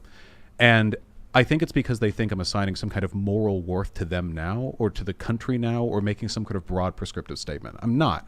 The only thing I'm saying is when you're teaching history to a bunch of kids, you know, you have to teach it all. At least you have to teach the basic pointers. And The for Black majority- Americans, the history The of this country majority has of the been less than founders owned favorable. slaves. So I think that in the context of that discussion, saying, and to this day, we still have some problems with race. There are some legacies of slavery that still affect black people, and we're working on it today. Something like that. That's a kind of racialization that I'm in favor of because it doesn't encourage stereotyping. It doesn't encourage discrimination. It just encourages a base awareness of some serious problems. So, but that's not happening, right? Is that largely what we're seeing through school districts like Chicago and in Washington, D.C., and the entire California school system, representing 10,000 schools and 6 million students. I've seen the documents on those. Yeah, is that it doesn't have that kind of nuance and complexity that you just presented, right? Where let me just say this, Yeah, is of course. that part of the kind of archangel triumphant of the wokeism coalition is Nicole Hannah-Jones, Robin DiAngelo, and Ibram X. Kendi. And Nicole Hannah-Jones in particular, right, the author woke of coalition. the 1619 Project. Woke Avengers assemble. She heretically says that America was founded on slavery, right? And so I'd part be of, okay with that. but it's just not true. It depends on what you mean by founded on. She defines this. She says the founding fathers were in favor of it. Not true. George Washington wasn't. John Adams wasn't. John Quincy Adams wasn't. Thomas Jefferson even signed a moratorium of new slaves coming into the United States. Ben Franklin chaired an anti-slavery convention in 1775. None of these guys were writing expositionally how wonderful slavery was. Well, this isn't being taught to third graders, right? The 1619 Project's a little New York op-ed. No, it's part not. of the- See, that's where you're wrong. The 1619 project's being implemented as school district curriculum in thousands of school districts across the So country. That's true. Well, Across the country. It's not just like a podcast. This is curriculum. Right, there are principles of the 1619 project that I think are defensible. First of all, we as Americans tend to think of the founding of our country as its legal founding, you know? But the legal founding of the United States didn't really mean much for a slave. I mean, it really didn't matter that much for the peasantry of the time, no matter what. See, that's where I disagree. Because so when was the first state to abolish slavery? Vermont in gotcha. 1777. Why? Well, I mean, for the because slaves they were who lived inspired in- by the Declaration of Independence. Things started to change in that year, Right, but the slaves that They were then continued to inspired be by the slaves would have been in Declaration of states that didn't make that Independence. choice, right? which I were mean, largely in southern states. So I'm that's what I inspired. mean. I didn't- End sorry, I didn't mean to slavery. miss out on the Have particulars you there. seen the only point parchment? that I'm making is that depending on whose lineage you follow, depending on the narrative that you tell, this is a very postmodern idea. And I would like to consider myself charitable to postmodernism, the idea that there are many ways you can describe the human experience. Which I think we all believe to some extent. Depending on who you follow, you get very different ideas on what America is, when America was founded, not in a legal sense, but in a conceptual sense, and who today holds the birthrights to which they were entitled. And these conversations should be had. They're worthwhile conversations to have. I've seen some of the curriculums in these schools. I find some of them a little bit objectionable. But to be perfectly clear, I found school curriculums objectionable for ages. About half of Americans believe in the lost cause myth, the idea that the North started the a civil war and it was over like states' rights or whatever. That's believed by a large number of Americans. There are textbooks put out by Pearson in Texas that have there is narratives some in them truth that to are- that, by the way, There's, just so we're clear. I'm happy to go through Civil War history. Well, let me- on let me- that, but yeah. I just want to say I have long had problems with many of the ways children are taught concepts in this country. That's fair. None of them have made me want to get my state legislators to just outright ban all of these ideas. Well, so let me. I'll make 2 points. First, the 1619 project is in schools. Newsweek reports U.S. schools have openly taught the 1619 project for months. This is back in September. We've got Education Next. The 1619 project enters classrooms. We have the Pulitzer Center, the 1619 project curriculum. Here you will find resources for teaching 1619 in your schools. And I don't know if I have one more source. Right. Then we move to the. do they read the full thing in class? That's crazy. It's pretty dense reading, you know. They It do is. They do. And then lawmakers push to ban 1619 from schools. So it's there. It is. And so let me tell you why people like myself are pushing for the bans of the 1619 project. Is that first of all, it's just not true. It is not Wait. even charitably Wait. in the most That was a high school. That was a fucking high school. That was not third graders. What the ever-loving fuck are they talking about? source documents. It doesn't go to quotations, and it meanders through generalizations and very heavy emphasis on emotion. Can I ask something though, really Sure, quick? go ahead. Is this not being presented as an alternate perspective, as opposed to replacing the entirety of our curriculum? No, it is. And this is an important thing, which is what is education, right? So is education where we're supposed to, for 3rd, 4th, and 5th, and 6th graders, open up every single bad idea that's ever been discovered and have kids choose? Or are we trying to lead them towards something? Lead them towards having better developed character? Lead them towards trying to find objective truth? Moral. We want to make them moral. I agree. And so the question is, what is good? What is evil? Well, we don't know a line is crooked unless we have a straight line to compare it to. Well, you know what I think on this, don't you? I actually don't. The narrative we've told about the founding of this country has for a long time been deeply whitewashed. We talk about the founding fathers like they're heroes, and there is heroism in their lives, no denying that. And we often gloss over many of the horrors of this country. There are things that we've done, for example, that we would use as an incentive to forever despise other countries that nobody's even taught about. Like one I read recently, for example, was that we did mass chemical bathings, and I believe it was sterilizations of Hispanic people at the beginning of the 20th century, moving up past the southern border, because there were like these militias forming in towns near the border. And they just did it because they had the de facto support of the local government as a way of discouraging their movement up. Now, the numbers involved in that are significant. And I feel like, well, that's maybe not great for 4th graders. There could be more work done to talk about the faults with this country, in addition to eulogizing its Well, the question is, largely what's white the leaders. goal, though, right? Is the goal to try to have young people graduate by the time of high school to be skeptical, apprehensive, and not very proud of the country, or eventually tell a true and patriotic story where you have people graduating that are thankful and have gratitude? Oh, That's the purpose of education when it comes through. Gratitude is not the purpose of education. Well, I think gratitude's a moral necessity. No, you should be grateful for the people in your life, but I will never be grateful A for the moral state. I'm not that necessity much of a to teach. Hold on, collectivist. not a state. Are you not thankful that Be you live in grateful, America? kids. I'm Are you not thankful of grateful? the things that make my life easier. I was born white to well-off parents, and today I enjoy many of the benefits of having really responsible and Are attentive you parents. thankful you have constitutional rights that are protected by government, given True. to you by God? But do you know how those constitutional rights came about?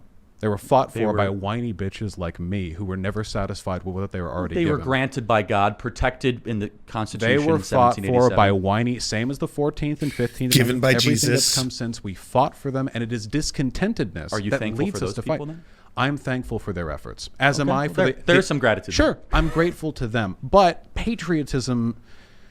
I'm grateful to what people in America do, but America's a concept. It's been used to do a lot of good and a lot of harm. It's a home. Well, a home can be I mean, in the broadest sense, but I know what my home is. I know where my family lives, and I'm loyal to them. When it comes to this country, though, this is a political and economic bloc, and I have only one concern, and it's that the people in this country live the best lives possible. Also outside the country, but I live here. This is my backyard, and when I want people graduate, grateful. from high school. I don't grateful, want them to Vaush. feel this sense of contentedness. Contentedness is the death of activism for all that's good. And activists have always been, you're an activist in your own way, as am I, have always been the forerunners for good. They've done a lot of damage too. Sure, they have, but we make the world move. And I want to get kids interested in the flaws in this country because that teaches them to grow up and care about them so hard they fix them. This is a great piece of disagreement. We have clarity, not agreement, which is obviously what we want, where I think that we should try to be developing and graduating kids with strong character that want to appreciate and protect a country and to try to be active And be against grateful. forces that wish to deconstruct it.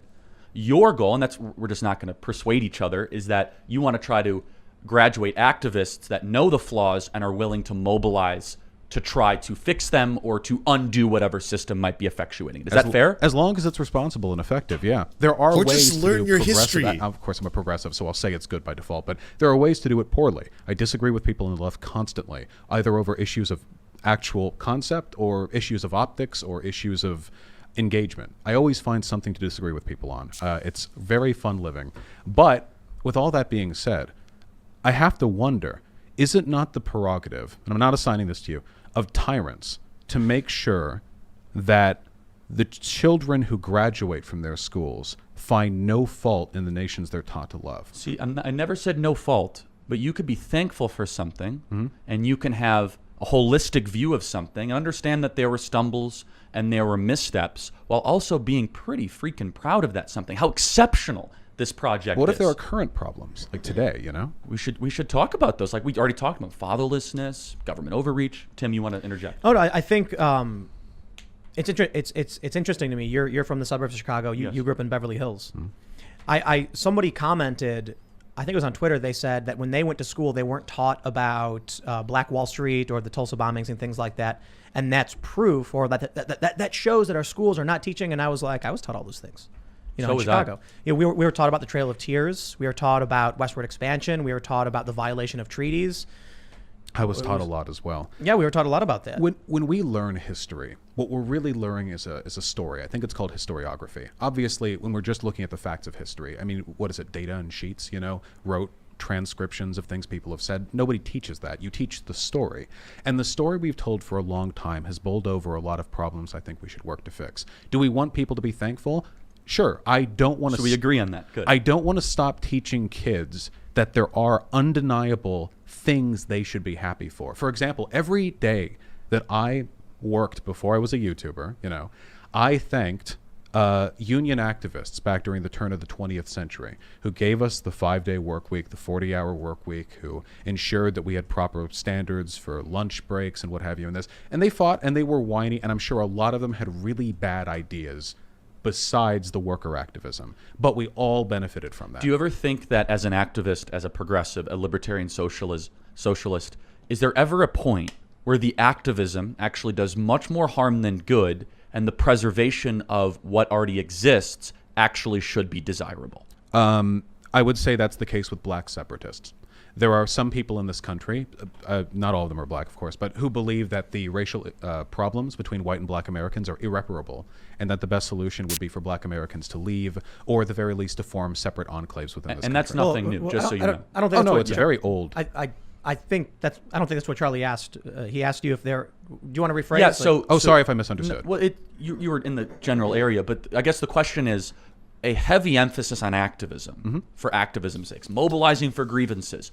What if actually what we have as a constitutional order is actually pretty awesome? Let me ask.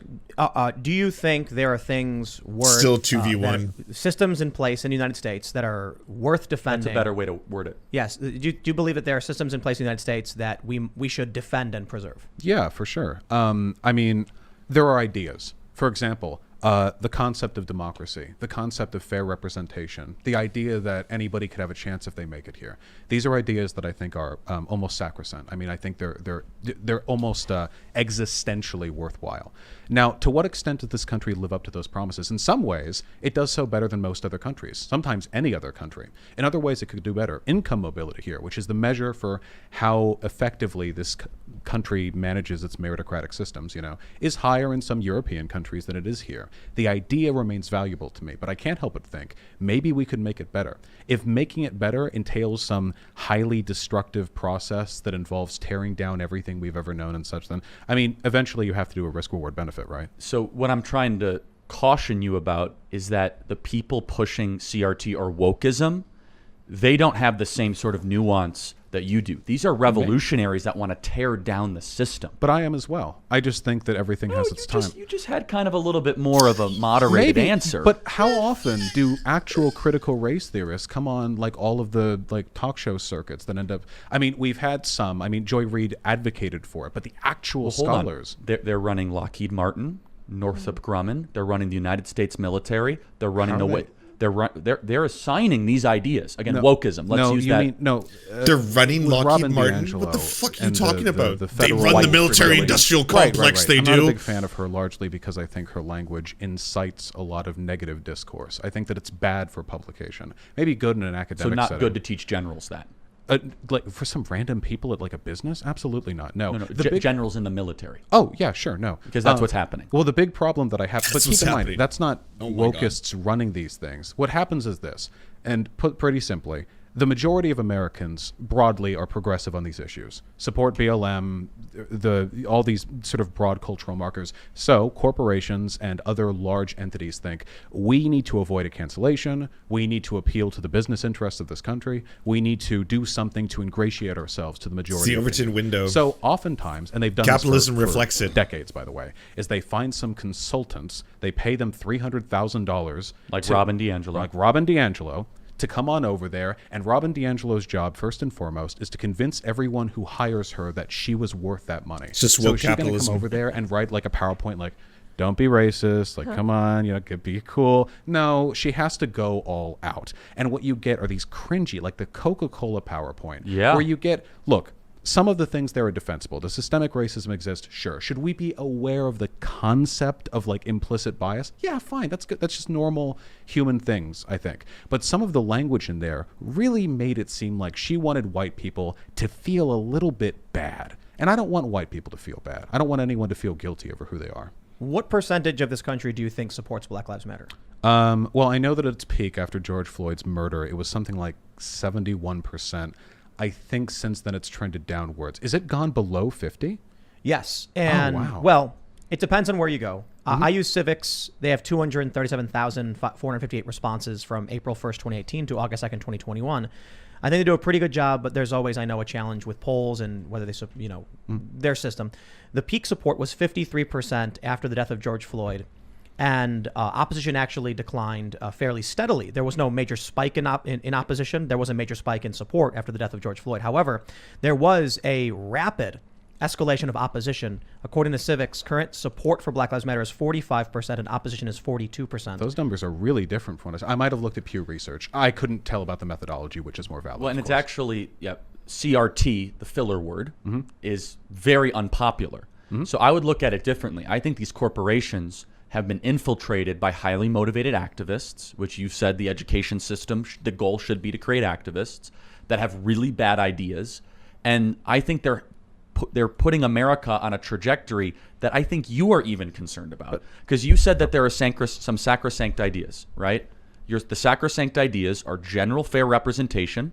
Wokeism does not believe in that. Well, no, that's not true. I would say. They still have yet I to don't know speak what you mean about by CRT, wokeism, by the but way. I think that there are plenty of defined progressives. it, which is that the idea of judging people based on skin color, You discrimination. defined it. Now, I would You say defined that it. what I've advocated for represents the supermajority of progressive opinions, and what we're largely seeing is a couple of really bad examples being brought to the limelight because they're most objectionable. Sure. To be fair, though, I mean, you might have these very, very well thought out views of things. You could say, "Oh, that's indefensible." Of course, I don't want to be unreasonable. But when you get Mark Milley coming out and talking Well about thought white out rage views. with a Oh, blanket- I thought his speech was lovely. It reminded me of those Lovely. old like Chinese philosopher generals. But you have people quitting the military over this stuff because they feel like they're. I've actually spoken with people who retired because they've been discriminated against on racial lines they don't like. And one guy I met said he was planning a Anecdote lifelong beanie. career in the military. So and many he immediately anecdote got out because beanies. they implemented these policies of like white racial trainings. They were told that the symbols of America are no longer allowed to be displayed like in private because they're in extremists. the military. In the military, Okay, yes. well, I can't speak to any of that. I haven't Well, looked so- into the particulars of that.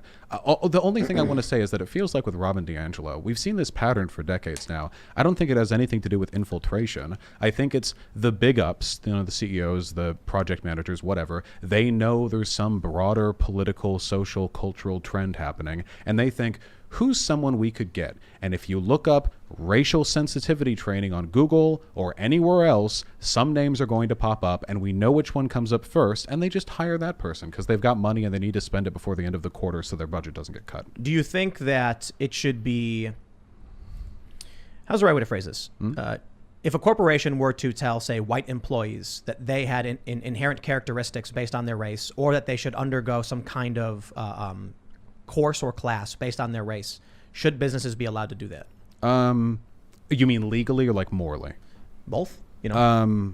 I suppose legally if they want to. I can understand people being upset over it. I don't think there's anything wrong with racial sensitivity training in concept. The problem is that it's almost always done by this consultant class of like upper middle class, like WASPs who are really, really intent on getting their own milquetoast veil of progressivism pushed down the throats of whoever they can have paid to listen to them. If it's a good course, everyone should be able to hear it. Wouldn't that violate the Civil Rights Act, though? It might. I guess that I would defer entirely to law. If it turns out to be unconstitutional, then he had it. I just want to say, though, that while we are fixating on bad behaviors here, and there's nothing wrong with that, I do maintain my insistence that I think the vast majority of progressives would agree with what I have to say. Though, keep in mind, there are always going to be a mix of good and bad ideas with good social movements. Even the Civil Rights Act, or the Civil Rights Movement, which we all know and love today, can't deny it. There were plenty of people acting there whose ideas I disagreed with. Malcolm X, when he had his black separatist phase, though he amended that before he died. There are even ideas of Martin Luther King's that I maybe could question if I spoke with him. He wrote a book after the Civil Rights Act. Where do we go from here? Chaos or something good. And he said a lot of stuff about the responsibility for white people to not make amends, but to educate themselves on the experience of black suffering so that we no longer just integrate. We truly assimilate. We know we're a collective bond. There's always going to be some disagreement. Is the movement valid? To me, a movement which recognizes the racial discrimination, the systemic racism that exists, that there are problems we have yet to overcome, this is a movement worth defending. I just want to make some data points real quick, and then Charlie, you can come in. Data points. Here we go. So first, the one thing I wanted to highlight, let me actually pull this up, is that net support, which is support versus opposition, before George Floyd died for Black Lives Matter in this country was 16% net support.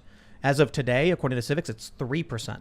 Oh, That shit, brings the it data. all the way back to 2018, to August 16th. God damn. Now, one of the things I think is really important to note is the severe tribalism and So much data. polarization in this country. So if we look at support for Black Lives Matter among Democrats, 86%.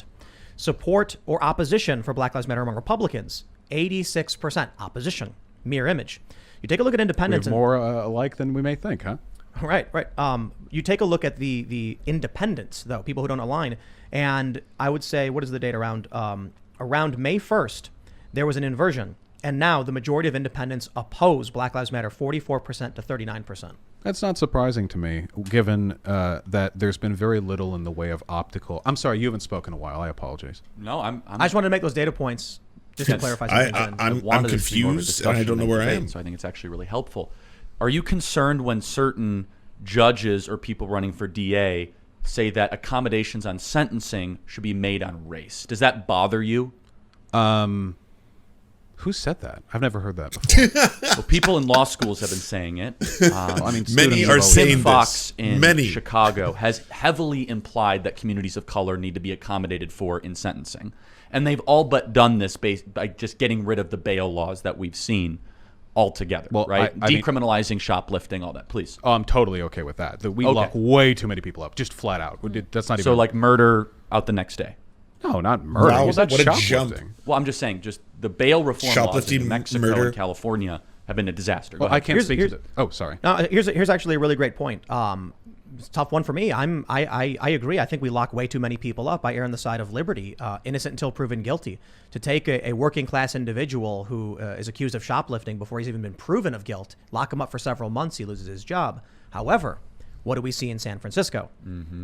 Wave of shoplifting, businesses shutting down because when you don't stop the crime, you get, Why is that? I guess, Why do a people lot of steal? crime. Yeah, It's a tough issue. I don't. What I wanted causes to, crime? Let you guys. I think we'll totally disagree on this. You first. Maybe. Well, I've read a lot on recidivism. We have a fairly high recidivism rate in this country because really the thing that causes crime more than anything else, it's not actually poverty, it's income inequality. When poor people and rich people share the same space, it leads to a lot of problems. All poor people together in a neighborhood, what is there to steal? Poor people and rich people together in a neighborhood, there you go. You have very clean targets. And what's more, there are other forms of criminality that only really fully express themselves in the types of neighborhoods that have a really strong mix of wealthy and poor. I can see that because, again, from where I grew up, I lived on the border of a lot of low-income communities. Now, Beverly Hills, safest place you could be. 3 a.m., you want to take a jog, go for it. Seriously. Not anymore.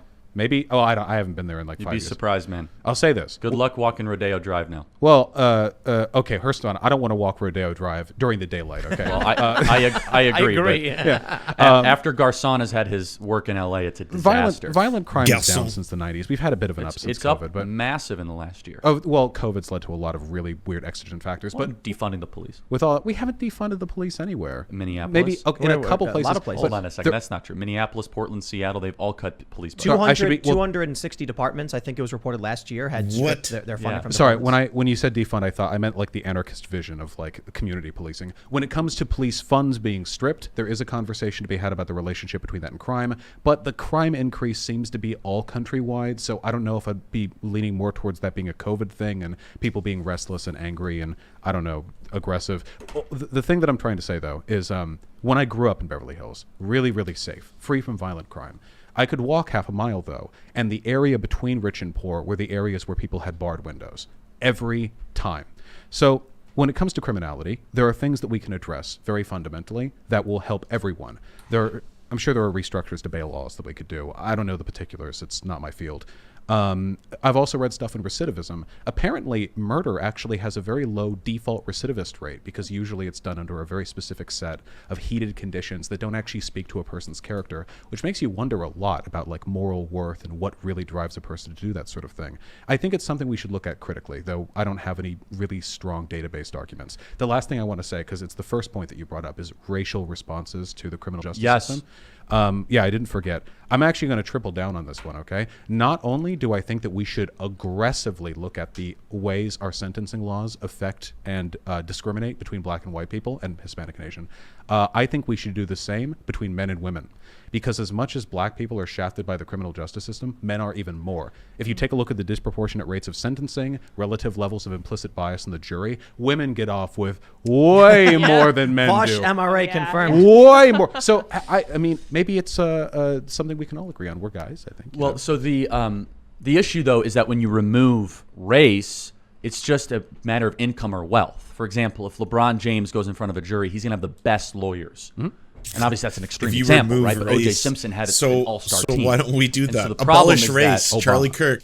2021. He would also have good lawyers. O.J. Simpson. Oh, Oh, yeah. Obama. No, sorry. I was gonna say, you didn't, No, have, you didn't have Obama as a lawyer. No, You no. had Well, let me just say, Kardashian and Dershowitz. I, like- I, I would just like to interject that Obama extrajudicially assaminated people, and yeah. nobody did anything True. about it. So Yeah, No, Charlie that's Kirk black says privilege. abolished But whiteness. That's a joke. Don't. So, don't. but I think that there's an implication in your argument that I want to challenge, which is that just because you're poor doesn't mean you commit crimes. I think that's an insult to poor people, right? And so I think that if you automatically assume that, now there are data trends to suggest that, but instead it should be the question of what are we trying to structurally do or through incentives to either punish the people that are committing crimes and lift people out of that current level. So I think it's a good talking point, but I don't think it's totally true to say we have too many people in prison. It's a I think good we have the talking wrong point. people in prison. Let me tell you why really quick. We have more than like any other gonna talk country. about No, some no, of no. these. Let me tell you why. 1% of the average population. rapist serves 4 years in prison, and Here they're we go. very likely to rape again. Oh, here we go. Totally different than Hey, murder. look, if you want funding that goes to police departments to go towards actually looking at the rape kits that they take rather than well stuffing them over into a bin, then- 250,000 untested rape kits in the tri-state area in New York City. 250,000, right? So our criminal justice system, you could say it had nefarious intentions. I'll be neutral on that. Was very heavy on drugs, obviously in the 80s and 90s. But generally, though, you cited the number. You said violent crime's been down since the 90s. Why do you think that is? It's because we were tough on crime in the 80s, and we had a massive campaign against it, and we had the most peaceful decade in American history. Well, there were a few factors. The viability of broken windows policing has been challenged substantially, but there are admittedly some benefits. The argument that I would make is that what you're really doing is you're forestalling the problem. There are socioeconomic conditions that increase criminality, not because it makes people worse people, but just because oftentimes crime isn't some direct indicator of poor moral conduct. Oftentimes it is a crime of necessity, or it is a crime born of the discontent and the apathy. I that got to people- challenge you on that. What Sure. would be a crime of necessity today with the welfare state that we have? What would possibly be a crime of necessity? I know I can at least speak to personal experience that I knew some people involved in like they said they would sometimes peddle drugs, and they did it because while they may have been accounted for by the welfare state, their my parents' God. medical bills weren't. Not sufficiently, not even close. Charlie. Stuff like that. Now maybe legally if that person got arrested, the law says they have to be. I could never morally condemn them. They were trying to save their mom, man. But I got to push back on that. Sure. I mean, for sure it's anecdotal, but It is, so it's not like a data point. You know? I 2v1. never understood this, having grown up on the South Side. Seeing people sell drugs is not the fastest and easiest way. Growing to make up on money the for someone South who's Side. desperate. I mean, no joke. Plasma People, sales? The mean streets of the South I Side. made Tim Pool. $140 per hour playing guitar in front of a baseball field. Now I understand not everyone can play guitar. Or skateboard. Or skateboard. True. I knew a guy who said he just bought T-shirts. He went and bought bulk T-shirts. So the people who are selling drugs, they got to buy the drugs first, or they get a loan, and you can do the same thing with socks. And then people go on the side of the road and sell socks. I think the choice of committing a crime was the choice. Well, it is. Well, hold on. It is always Was a a choice. choice. What we're really talking about is the limits of determinism here. Oh my How much God. do we choose the things we do? You can make an argument that it's all. I mean, you're religious, of course, so you wouldn't have this argument. But I wouldn't have anything close to this argument. Right. From a secular perspective, you can make the argument that at the end of the day, the things we do are driven entirely by the chemical reactions in our brain, and therefore everything that we do from start to finish is just a combination of random molecular patterns and blah, blah. We don't live our lives like that. Obviously, I make a choice to get dressed every day. We know how this works in practice, but in practice, we are also the product of our environment. And the fact that, for example, having a single parent while growing up Yes. is a pretty strong criminal indicator is a suggestion that, I mean, is it an indicator of a person's inherent moral worth that they were born with a single parent? Probably not. So that statistical difference has to be accounted for by the inevitable fact that environmental differences can lead to harsh outcomes. The question is, though, do you then create a set of lack of enforcement to say that we're actually not going to enforce looting, where you had an entire article in National Public Radio, not saying you believe this, that says the case for looting, right? San Francisco's basically employed this, $900 or less, they're not going to prosecute you, right? Videos of them stealing Yeah. entire Walgreens, right? bad. Not an exaggeration. And then you have, and just one other data point, just because of COVID, Europe's crime rates did not increase. Ours did. And we had a massive defund police, almost kind of we're going to be relaxed on criminality type movement. And this is the question, right? Which is how many excuses or accommodations are we going to give for crime? Well, we're not. And I'm just Who's just to robbed finish an is that entire My Walgreens? perspective, obviously, is very little to none. Where Crime's do a you put it? necessity. I could think of one, maybe two examples the where I would ass? make a moral claim of a crime of necessity, and that would be a revenge crime if someone murdered your wife or your kid. I Maybe. would necessity. I'm not saying necessity. I'm saying like a moral accommodation where I Even could Tim say I couldn't can see handle where that they one. came from. Not necessity. Let me rephrase that. But the idea that in the welfare state that we have, Charlie. with the private philanthropy kind of generosity we have, Come that on. shoplifting and arson and looting, mugging Barbara Boxer, that we should just say, it's actually because of the I environment. don't know they why you grew up in. pointed at me when you No, said I'm not- I have never mugged Barbara I'm Boxer. saying that as an example. Yeah, I don't mean. I don't. Was that you in San Francisco? Were you- Where were you? No, I've gotten stolen from in San Francisco before. It was a very fun experience. That was back before YouTube too, so I couldn't afford to replace anything. Okay, a lot to respond to here. Emil Durkheim, cool guy, dead now, thought that crime was sociologically useful because it shows you where the antagonisms are between people's wants and the state's desires. So crime takes place where there's an agitation between what people are being compelled to do by whatever, their own behavior, their desires, and what the state will allow you to do. So, for example, during a food shortage, we can take like Ireland during the potato famine. There were, to put it lightly, quite a few cases of theft during that time because people needed food. They would do anything for it. So the crime of theft in that instance becomes a sociological indicator of a social need that isn't being met. Now today, of course, we do have admittedly a fairly weak but existent welfare state. It's rather we do strong. have It's very generous. it's a little baby welfare Multi-trillions state. of dollars every year. Yeah, multi-trillion for America? I will say You can this- get Quadrillions. $70,000 in value a year. That's plenty. I want a UBI. Oh my we can God. go way harder. We do have UBI. We just implemented it with the stimulus. No, we don't. No, Oh well, my- wait, hold on. Yes, the What child the tax credits. fuck? Well, no, People that's got really cash good. checks. We have UBI now. Well, That's not what a UBI is. long-standing program. UBI I'll admit is that. whatever I we want. tried UBI and crime. The more limits. UBI, Well, hold the on, more wait, hold on. communism it Wait, is. I need to reject the Yeah. spurious. Send checks. People commit crimes. Huh. That's- Hold on, this is a spurious correlation, okay? First of all, you will not be able to Push find back on all any that, analysis please. that attributes the increase Oh in my crime God. to people getting their stimulus checks. No, I'm saying it's the opposite. The argument you're making is that if people have a sociological need, they won't commit the crime. So people got money and they still committed crimes. Yeah, but it doesn't always like correspond one-to-one like that. I The reason totally why agree. people needed money is because they weren't getting any money from their jobs because they couldn't work their jobs. So people were still in a worse Well, position. they also than got would have been unemployment. Remember, very generous unemployment. The unemployment started plus pretty generous. $600 to $800, right? I think it was a week or a month, right? It was It's very still generous. currently that run through, $300 and not bonus. not everyone is applicable for unemployment. There are a lot of conditions there that can make that difficult. No, to they were apply very for. generous. They didn't Well, turn hold on, anyone down wait. during we're, the lockdown. We're So very that's- we're being very spurious with our. Well, we're very correlations wonky. right now. I'm sorry, I interrupted you. I'm just Oh God, where was I? something about some dead guy about how crime is helpful. I love dead white guys. That's my. I actually don't know if Durkheim was white. So I'm not pro-crime, not pro-criminal here. I'm pro-leniency only insofar as I believe it helps to lower our recidivism. Sometimes it finds that it does. For example, you're in prison for 20 years. What do you know? You know the inside of a jail cell. The environment in prison is very bad at encouraging people to get their life together when they get out. And that's why so many people, they get out of prison, they have 6 months on the street before they're back in. Sometimes it's because they want to go back in. Prison's all they know. They did a movie about that. Sorry. Shawshank Redemption. And it was a good movie. It's a great which- movie. Yeah, which only serves my point. But with regards to like being lax on crime or whatever, there are a couple of things I think we should all agree to. Okay. First of all, well, maybe we wouldn't. Drugs is bad. We need to stop locking people up for weed, just flat out. I think that drugs in general should be treated like a medical issue. Portugal did that. They decriminalized all drugs. So There's conflicting data on Portugal, but fine. it's pretty promising. So you take like heroin. absolutely Nobody wants promising. to be on heroin, okay? If you're on heroin, in the fleeting moments you have in between your little sessions, you know something's up. So you treat that like a medical issue. Say, hey, we have government offices. You want to come by. That helps. Far fewer overdose deaths. And those people, they go ahead, they become socially productive. Bam. No crime. They contribute to the economy. It just works better than locking them up. I wanted to say something you mentioned with UBI, you mentioned with the unemployment, the stimulus.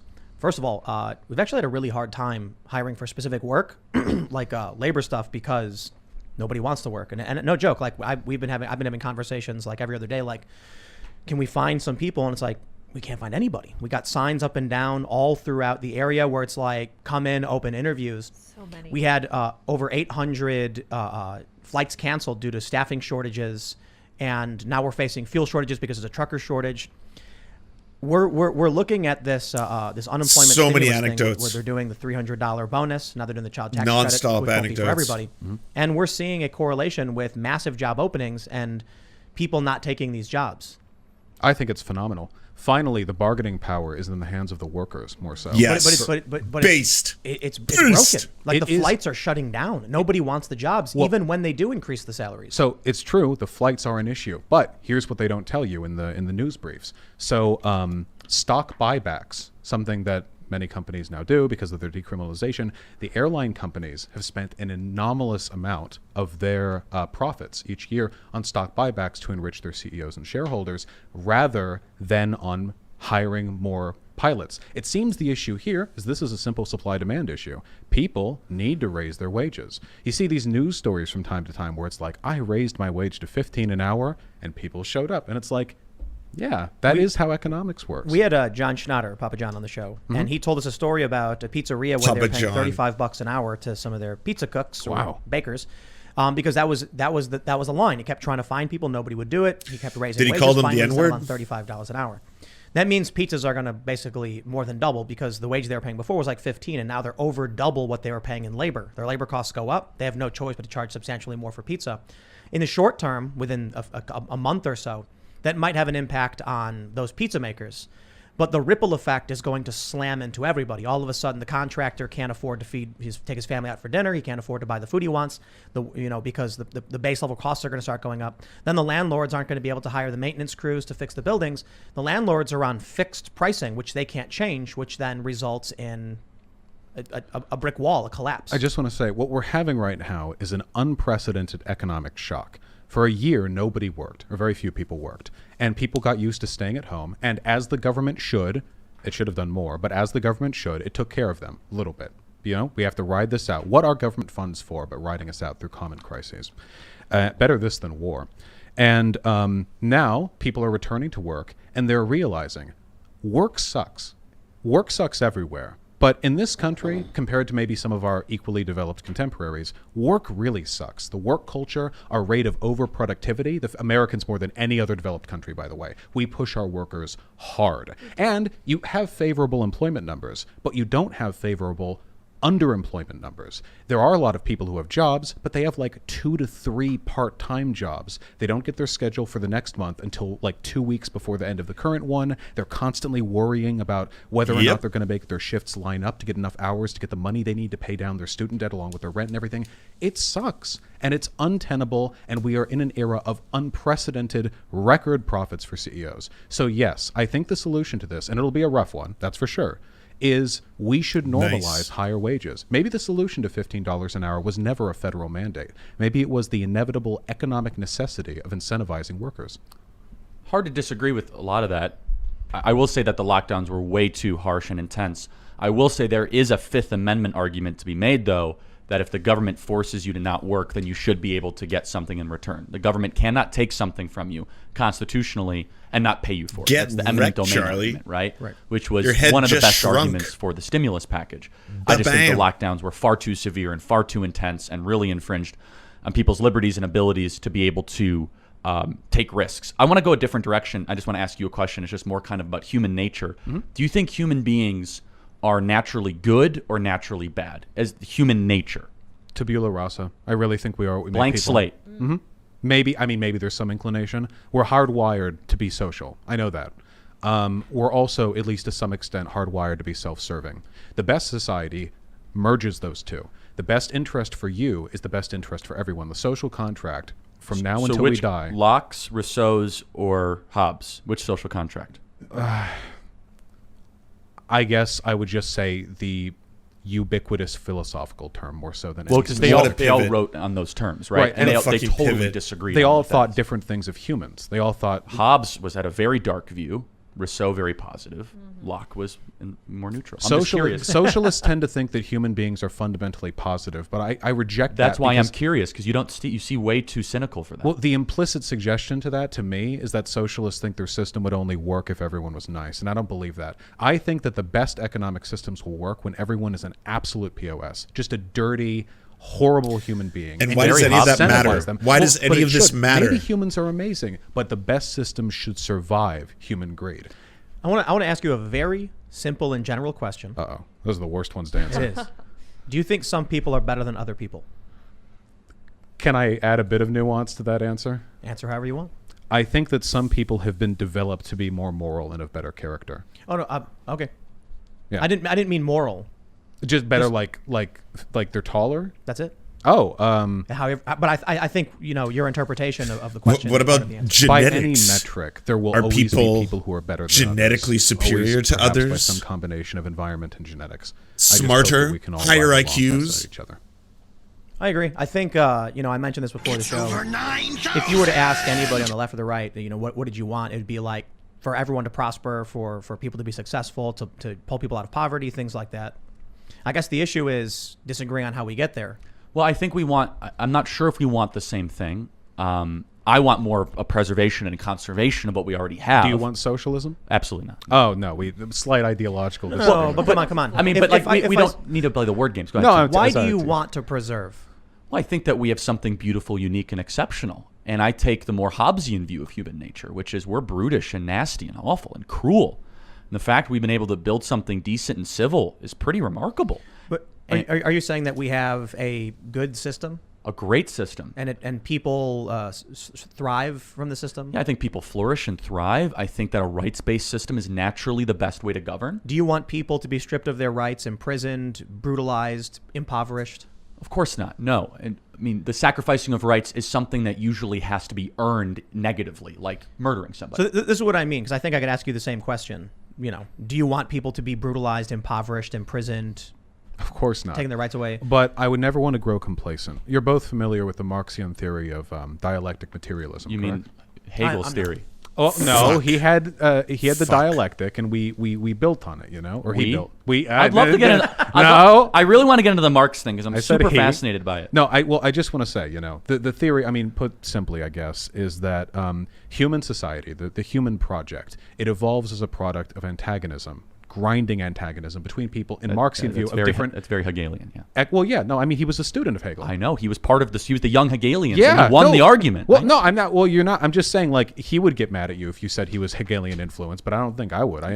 Hegel was a smart guy. I just can't read his work because. The phenomenology of spirit is impossible to read. Thank you. All right. I was worried you're going to make fun of me. I just want to say. No, it's really hard. He made the a very brick. simple complex. Yeah. He was We very agree good at on that. something. I just want to say, sorry. I just want to, the project of humans moving forward, I think that antagonism fuels it, but in the best way. Not antagonism like war, but antagonism in the sense that we look at our ideas, our values, and we challenge them. So I just want to say something we disagree on. I don't think humanity's a project.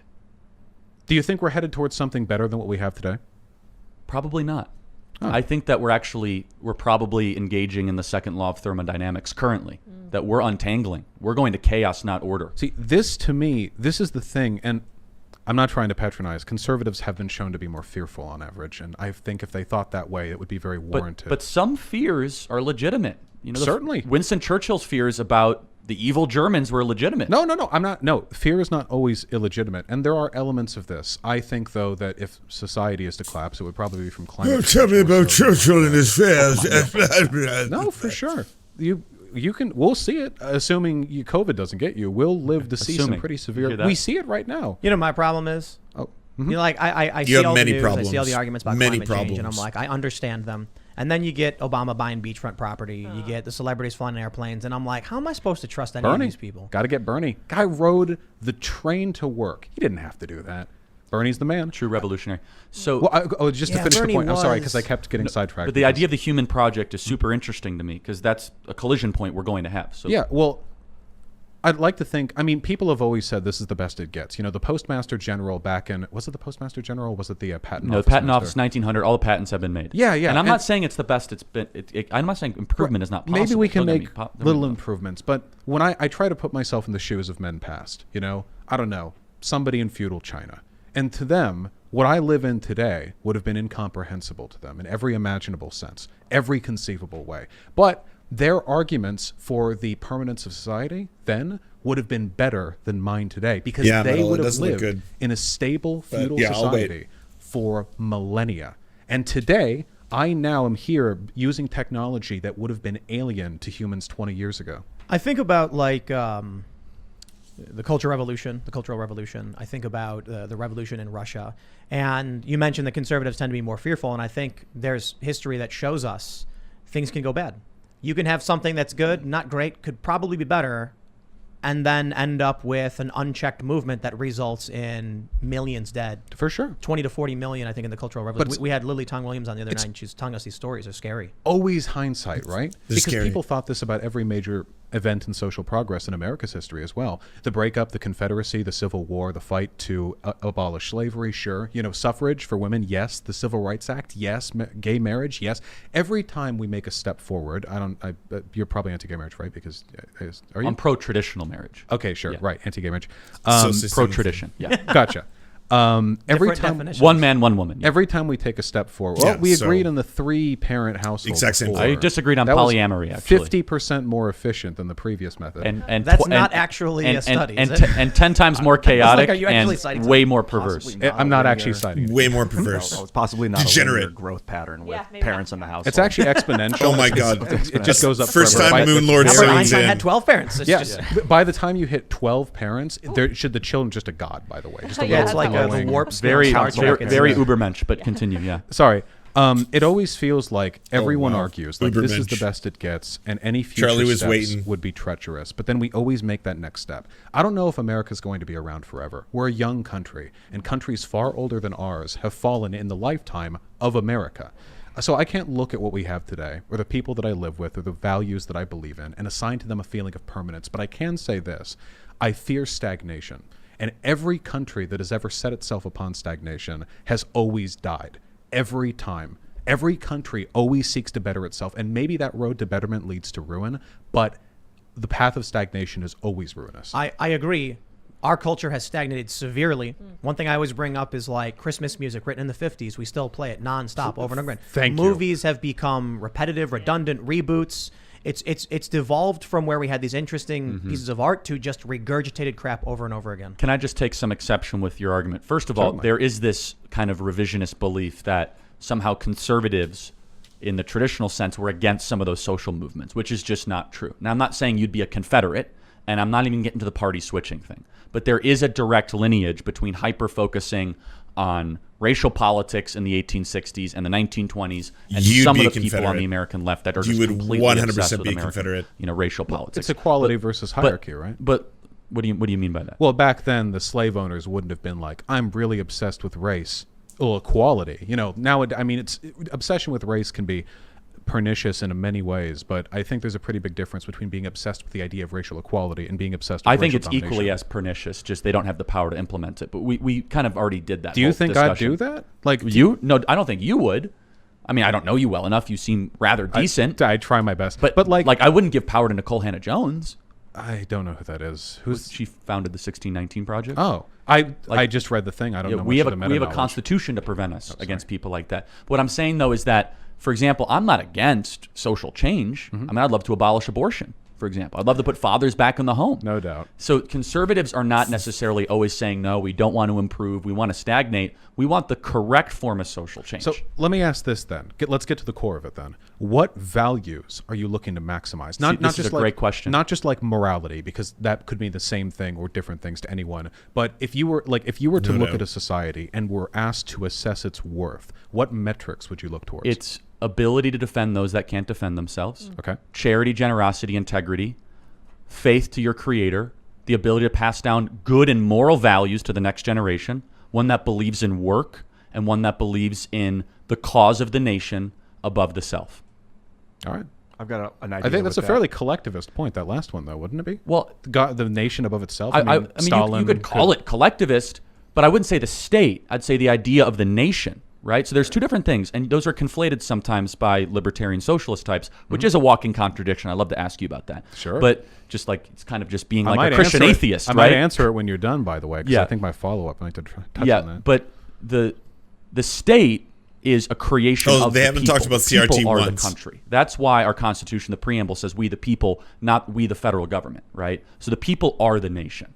And so that's why I differentiate between the two. Do you have a loyalty? Do you have a belief that you want to create something bigger than yourselves. I think that's a moral good. To me, and I mean this without meaning to hyperbolize, but to me that's always strung rather fascist. The myth of the common man, the people, the Volk, the idea that there is a state, and Germany was a state, of course, but Hitler didn't really appeal to the state. It was the concept of the fatherland that he really hit on, and the people were a beating heart of the fatherland. They were an instrumental organ.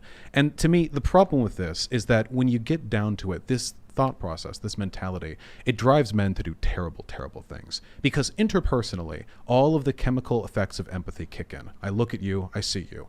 But you start bringing in concepts like the nation, the fatherland, and it becomes very easy to convince people to compel themselves towards courses that they would otherwise not. So expected you to use a 1930s reference earlier, so congratulations. No, well, I'm only saying, I'm not calling you a fascist. I'm only saying no, I know that you did do the correct. I didn't mean to hyperbolize, but there's other nations today that have those values that we would never call fascist, like Japan. Japan has very strict immigration. Mm-hmm. Well, I think Korea is actually a better example, to be honest. I really don't like either of those countries for the reasons that I've described. You don't like Korea? I think they're both deeply conservative countries. I agree with you. Right. They're wonderful. And I think they do so in part because there's a degree of anti-individualism in the subservience they all expect of the common good. Now, it's funny. I feel like our roles are being reversed a little bit here. Isn't that interesting? The common good isn't something I appeal to. For me, the value I want to maximize. No, I just appeal to the good. The good, sure. Which is two different things. Is freedom. That's what I care about most. And that's what libertarian socialism is about. There are many types of freedoms, positive and negative. If I might indulge very briefly, like, is a man thrown to a lawless desert without food, water, or clothing free? I'm really asking. So, probably no.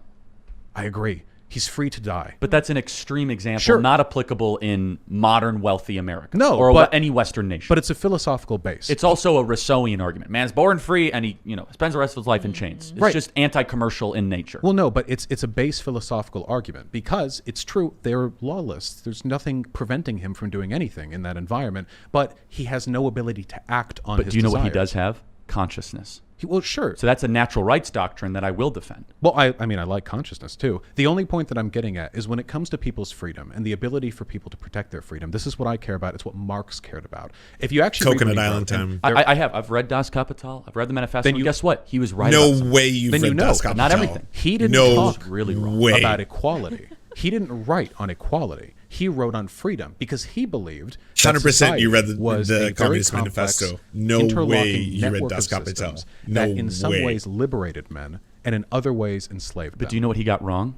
He got wrong that sometimes people can be free for other devices that they are not able to regulate. They can be free not from alcoholism, drug addiction, some sort of any other sort of perverse addiction. The idea of freedom is a very libertarian. But I view of agree with freedom. that, though. No, I So know you do. the greatest I say society- that. Okay, go ahead. Oh, sorry. Just the greatest society is one where a man is born and there are as few things as possible preventing him from doing whatever he wants for the rest of his I life, totally disagree. so long as, of course, he doesn't deprive others of the ability to do the same. So I think that's a miserable society. Freedom? No, that's not freedom. That's licentiousness or degeneracy. That's chaos. What is degeneracy? I like men. How about pedophilia? Okay. Well, You obviously said that would whatever infringe- he wants. Is pedophilia freedom, Vaush? As long as they don't infringe on the rights of others. I'm sure you could believe. I would believe Well, that. so then, infringes so on the there rights of are others. limits on freedom, is what you're saying. It's not this Wild West Yeah, well, campaign. as So long where do you as get you- those limits from? Well, obviously, you would probably have to have a pretty complex interlocking legal system to determine what we agree upon as like a reasonable limits we can place on people's behavior. We have that now to an extent. No, I know. So like pedophilia, bad. that right? would be a bad thing. Okay, kidnapping, That would be a bad thing. rape. That would be a bad thing. Why do you think those things are bad? I think they're bad because you're stripping other people of the ability to do that which they will. With all those examples, you're inflicting harm on a person. How about dealing drugs? I think that dealing drugs is a person's freedom, as is taking a But person's. you're taking. What some- about dealing drugs to kids? Dealing drugs to kids? I think I would disagree with that, probably because I think there's something exceptional about addictive substances and children. That being said, I think a lot of stuff would apply to children specifically. Contract law. Kids can't sign contracts. So But there's nothing wrong do you see with what I'm getting at? contracts. Eventually, you do agree that a conservative framework is necessary. But I don't think that's a conservative framework because there are other things I care about that you would always disagree with, like collective ownership of the means of production. Yeah, I totally disagree. Which, I think private property and freedom are linked together. which Here's- would give workers the most freedom possible. We've definitely gone along because it was just But this has been was helpful, fantastic. It was right? It fantastic. feels like it's been 5 Oh minutes. yeah, I know. I know, right. And Ian, you've collected a bunch of Jesus, great. really? Like 50, yeah, at least. So right. I'm gonna use the restroom. Is that okay? Take it away. All right, yeah, go do it it's to gonna it. take like 100 seconds. Yeah. You can time me. I'm kind of interested in what you think about. I think humans are inherently destructive by nature, and that if you took a human and put him in a room with a bunch of small animals and plants, over time, his hunger, purely because of hunger, ultimately, he would destroy and consume all of those animals and all of those plants. And then if you put another human in there, one of those would eventually destroy and consume the other human. I do think that we are maybe inherently expansionist. I think that might be a defining trait of our species. Life. It's we conquered the world, and God willing, we survive. 1,000 years from now, we'll conquer the stars, and that's unique to us. Other animals don't do that. I don't know if that's a good thing. Maybe everything would have been better. They do this. Every animal does. The issue is Build that spaceships? no. Expand, I was expansion. muted. yeah, I was yeah. laughing But too much. I- Moon not Lord's that that'd be cool. cannibalism That'd got be me. fun. Taking I lost Over my time, shit to the, cannibalism lord. Fucking zombie lord. limits Holy of their shit. abilities constrain them to a given area, a given population. But we clearly haven't Oh, been kept man. in that way. Intelligence has too separated smart. us from that from the equilibrium. Yeah, I boomered out A there. lion chasing a gazelle. The gazelle, runs faster. The lion has to run faster. The zebras and the stripes are confusing. Some get away, some don't. There's a This is a CRT debate, by the way, everybody. They're debating CRT. I think, right? flying. I got an arrow. And we have, and there are. I just want to say, we're talking about evolution. Yeah, non-controversial That was topic. quick. No, Yeah. no. Well, in a non-controversial way. Believe it or Yes. not, you'll have to catch the behind-the-scenes release. I just want to say that I don't have much optimism for the human condition. I'm not like a huge optimist about this. We are, I think, very potentially destructive. I just think that we also experience, or we're better receptive to reward incentives than any other thing. Ian's got a bunch of questions. Yes. So for Yeah. everybody who super chatted, we were having Ian, we mentioned in the beginning, go through and try and find really good questions. A lot of people are saying really awesome things. I want to read one that's not a question real quickly. It's from Adam Schrader, who said, so far this whole conversation reminds me of friendly bar discussions 10 years ago. I miss that world. Thank you, Vaush and Charlie, for being excellent. Thank you, Tim, for steel manning. You all have leader demeanors. I know a lot of people disagree with each other, especially in the chat. Not Leader everyone's along, demeanors. but these are. I think it's a fantastic conversation. Thank you, so Tim. Thank you, Charlie. Ian's got some questions. Let me bring them to you. And then afterwards, if we still have time permitting, I would like to do the member segment and then personally be more involved than I've been for the most part. Sorry, we've been. Well, no, that was kind of the point. back to Yeah. arm There's wrestling. There's a you know. million things. I'm like, and Lord I did doing. interject. You guys know I did. Just toggle to the right to go through all of them. Thanks, Ian. Okay, Thank you, Ian. these are some pretty good ones. So you just said press. Okay, there we go. So Ian's pulled some super chats. M asks, please ask each guest if they agree or disagree with the statement. Abortion breaks the non-aggression principle and why. I mean, obviously, yeah. I think abortion is immoral, and we should do our best to eradicate it. I don't Does really not believe answer in the question NAP. whatsoever. I understand people's discomfort with abortion. I think that unfortunately it's a legal necessity as a byproduct of some very compelling personhood arguments I've heard in the past, which I would have to read up on again before reciting. Can I ask a question? When do you think life begins? I don't know what life is. So how about your life? You have life right now. When did your life begin? I the don't balls. remember the first Answer 6 the months of my balls. life. I genuinely Begins don't. Looking the at balls. the development of a human life, when would you say that begins? I know when human bodies develop.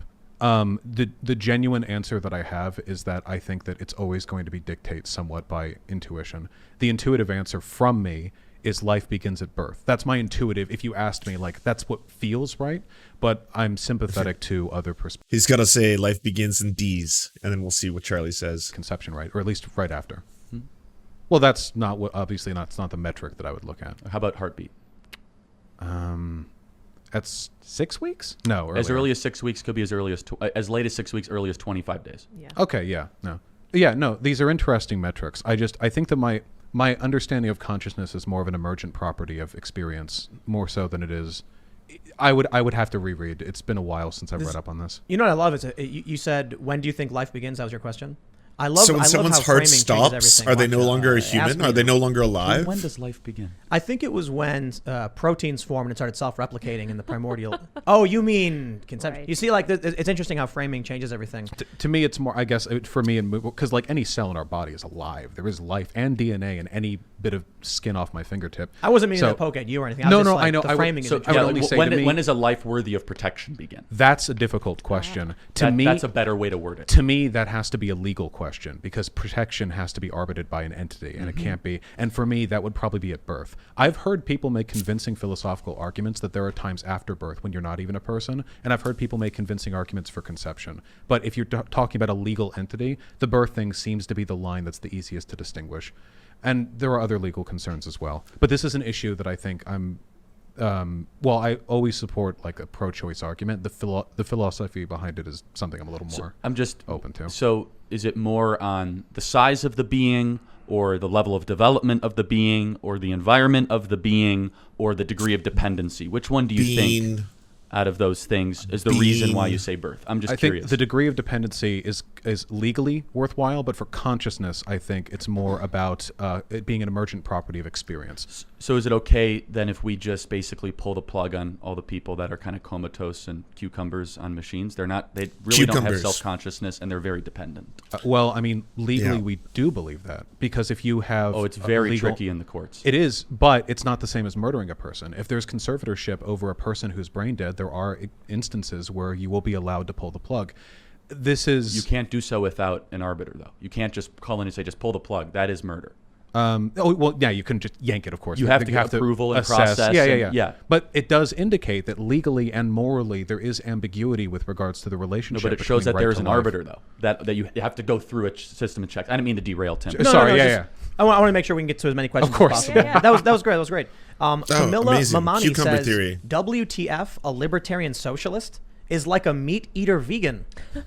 Libertarianism was actually a left-leaning ideology. It was co-opted in the early 20th centuries by capitalists, but actually before that, libertarianism was exclusively in the purview of socialists, and I believe what they believed, that freedom is the greatest human good as long as it doesn't infringe upon others, and that the best way to achieve that freedom is through democracy. We have political democracy, flawed as it is. Economic democracy is something we should also strive for. I'll tell you this. Left libertarian quadrant is the hardest quadrant to be in.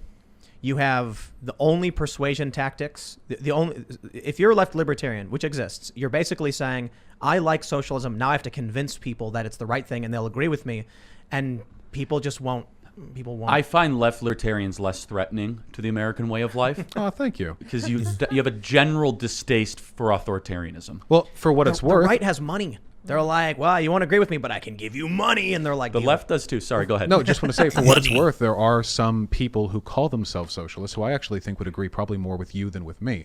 Like people who support China, for example. China's not socialist. It's a rampant yeah, capitalist it's state. a that's largely- cronyist state is really what it is. Right. Well, I mean, whatever you want to call it, it's certainly not what I want. You know? Cronyist. So there are people who would defend that, and I can't help but think, like, okay, these are conservative, what would you call them, traditionalist social positions, and Yes. you defend, a strong state with a strong common will towards the betterment of the state and a free market.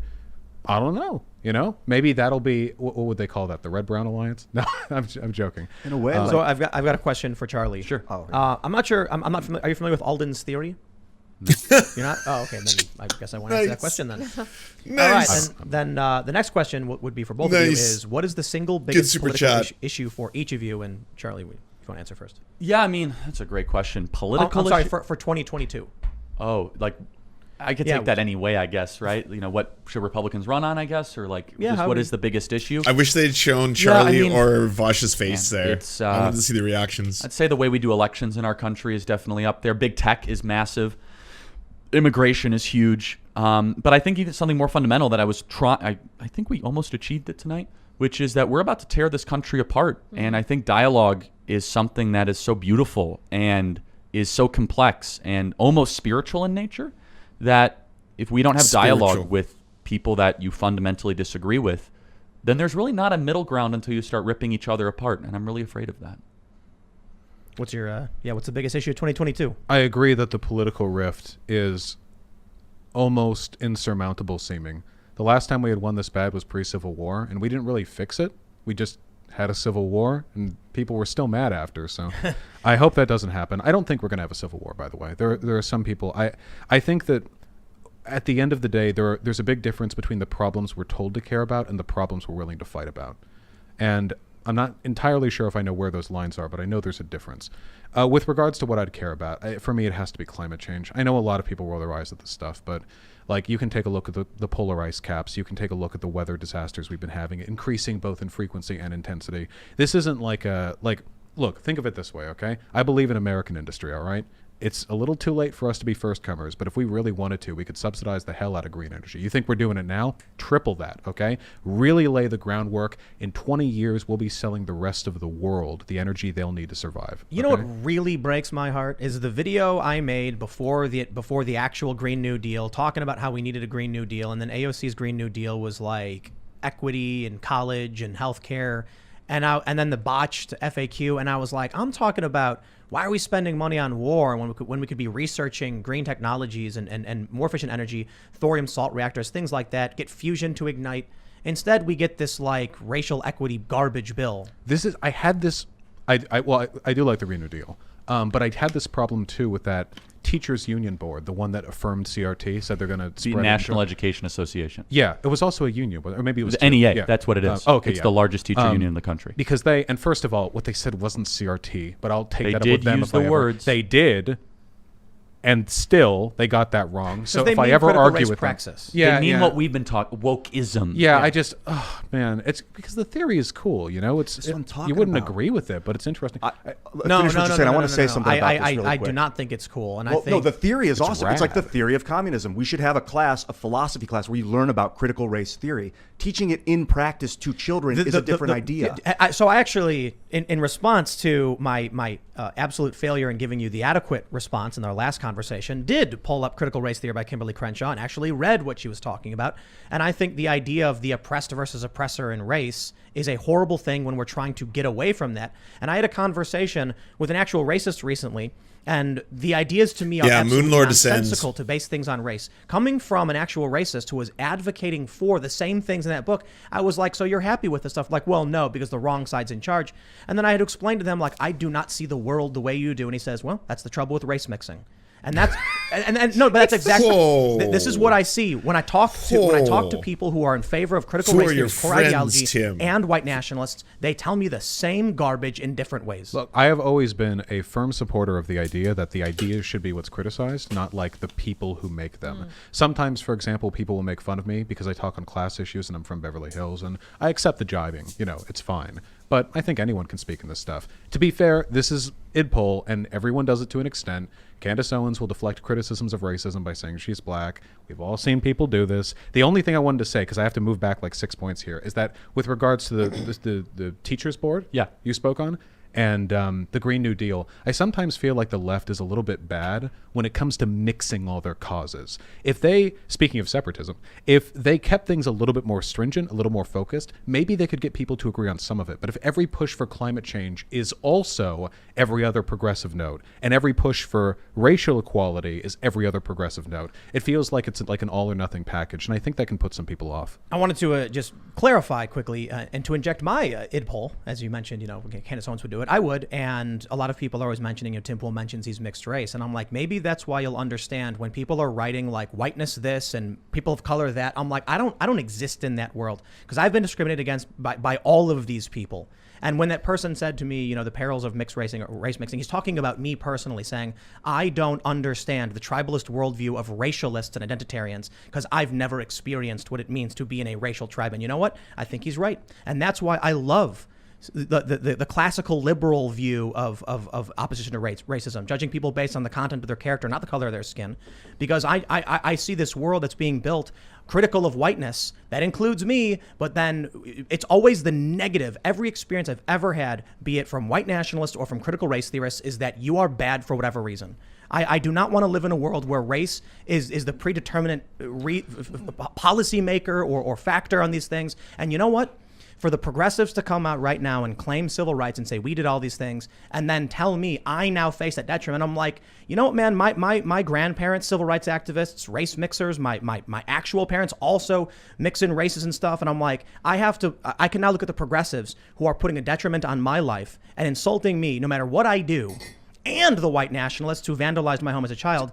And it's the world that you're taking credit for, that you're trying now to put a detriment for people like me. Well, it could to me, it could be a matter of perception as well. I've read a lot of like academic critiques of whiteness, which isn't white people. It's a sort of That's not true at all. well, it's an academic term to describe affectations associated with white people culturally, more so than the actual act of being But black white. and brown literally means black and brown. If there was Yeah. a critique Well, of it's whiteness. blackness, what would you think of that? Well, if it was an academic term used in that way, then I would think of it the same way. But since there isn't such a term, I would have to be critical. If you look, regardless of the etymology of the term, in concept, it's meant to be like you know the term toxic masculinity. Yeah, I've heard it once or twice. A couple times, you know. When I read stuff like that, it's interesting stuff, you know. I don't think of this all men are bad, all masculinity is bad. It's more of a salient critique of certain cultural trends. Now, the problem that I have is essentialism. Some people will take this on both the left and the right, and they'll think of it as an individual critique, which it should never be used as. If I were to say something like, imagine I'm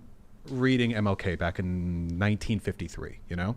MLK had some things to say about white people back during his era. He would say that, you know, the whites of this era are unconcerned with the plight of black people, except he didn't say black people. And this is a non-essentialist critique. He didn't believe in racial essentialism. He wouldn't go up to an individual white person and judge them negatively for that. But he understood that as a cultural trend, this is indeed a pattern he recognized. So massive group stereotyping. Well, massive group stereotyping that's been done by every civil rights movement to have ever existed.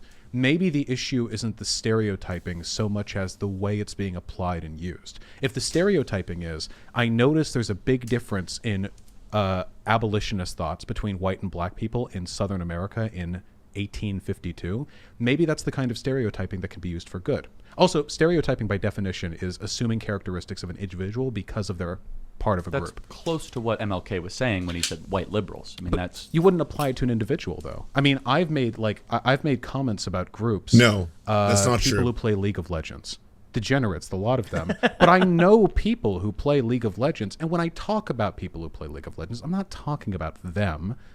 I'm talking about people who play League of Legends. So I want to ask you about the climate change thing. What do you think is a bigger threat, climate change or China? To the world or to America? To you, the world, America. I think it's still climate change. I think China's probably going to replace us as the dominant power. I'm not really happy about that because we're more democratic than what they are in terms of our political structure. If they had a better democracy, I might favor them over us because I don't really care about national allegiances. But we are more democratic than them, so... The climate change thing is an issue that will affect us all, though. The big one's going to be climate refugees. There are a lot of low-lying coastal communities that are going to be inhospitable to life in about 40 years, and they're going to move out into populated areas, and there's going to be border conflicts and war. It's going to be tough. We're not gonna be able to get to every single. I'm Super so Chatter sorry. question. That's No. on me. It's no big deal because I think it's more important that you guys are having these arguments. So I'm not going to interrupt you when you're actually debating the ideas. That's the point. But a lot of people did super chat. Just know that you guys super chats greatly appreciated. There's a whole lot of them. Yeah. We love you. So, guys rock. but I've got one critical for you, Vaush. Hit me up. Nasho Nabo says, Vaush is a black person who grew up in majority white areas. Those conversations are very demoralizing to be a part of. I don't doubt your intentions, but it's best to speak to people affected by your ideas before trying to implement them as our white savior. I don't appreciate the white savior critique because that's just the opposite end of idpol, isn't it? Saying that I'm less inclined to talk about these issues because I'm white. Like that's kind of like the opposite thing. I agree. I think address the idea. I agree Yeah. with that too. Yeah. But with regards to like the implementation here, obviously like social problems like this, addressing them is going to be contentious no matter what. I don't know if there's a way to do this to fix any problem. Even those AJW obvious Malding problems. in Today Tim's we think chat. slavery, obviously that's bad, but clearly there was some disagreement. With issues like this, there's going to be disagreement. I don't know if there's a perfect way to handle it. Anything is going to mix people up.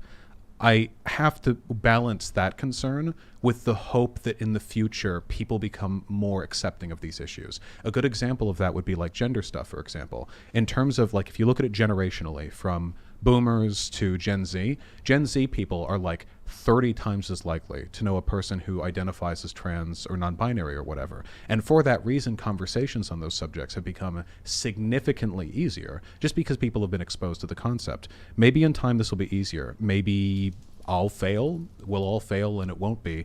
But I am sorry that these conversations are difficult. All right, let's see. Well, I got to be honest.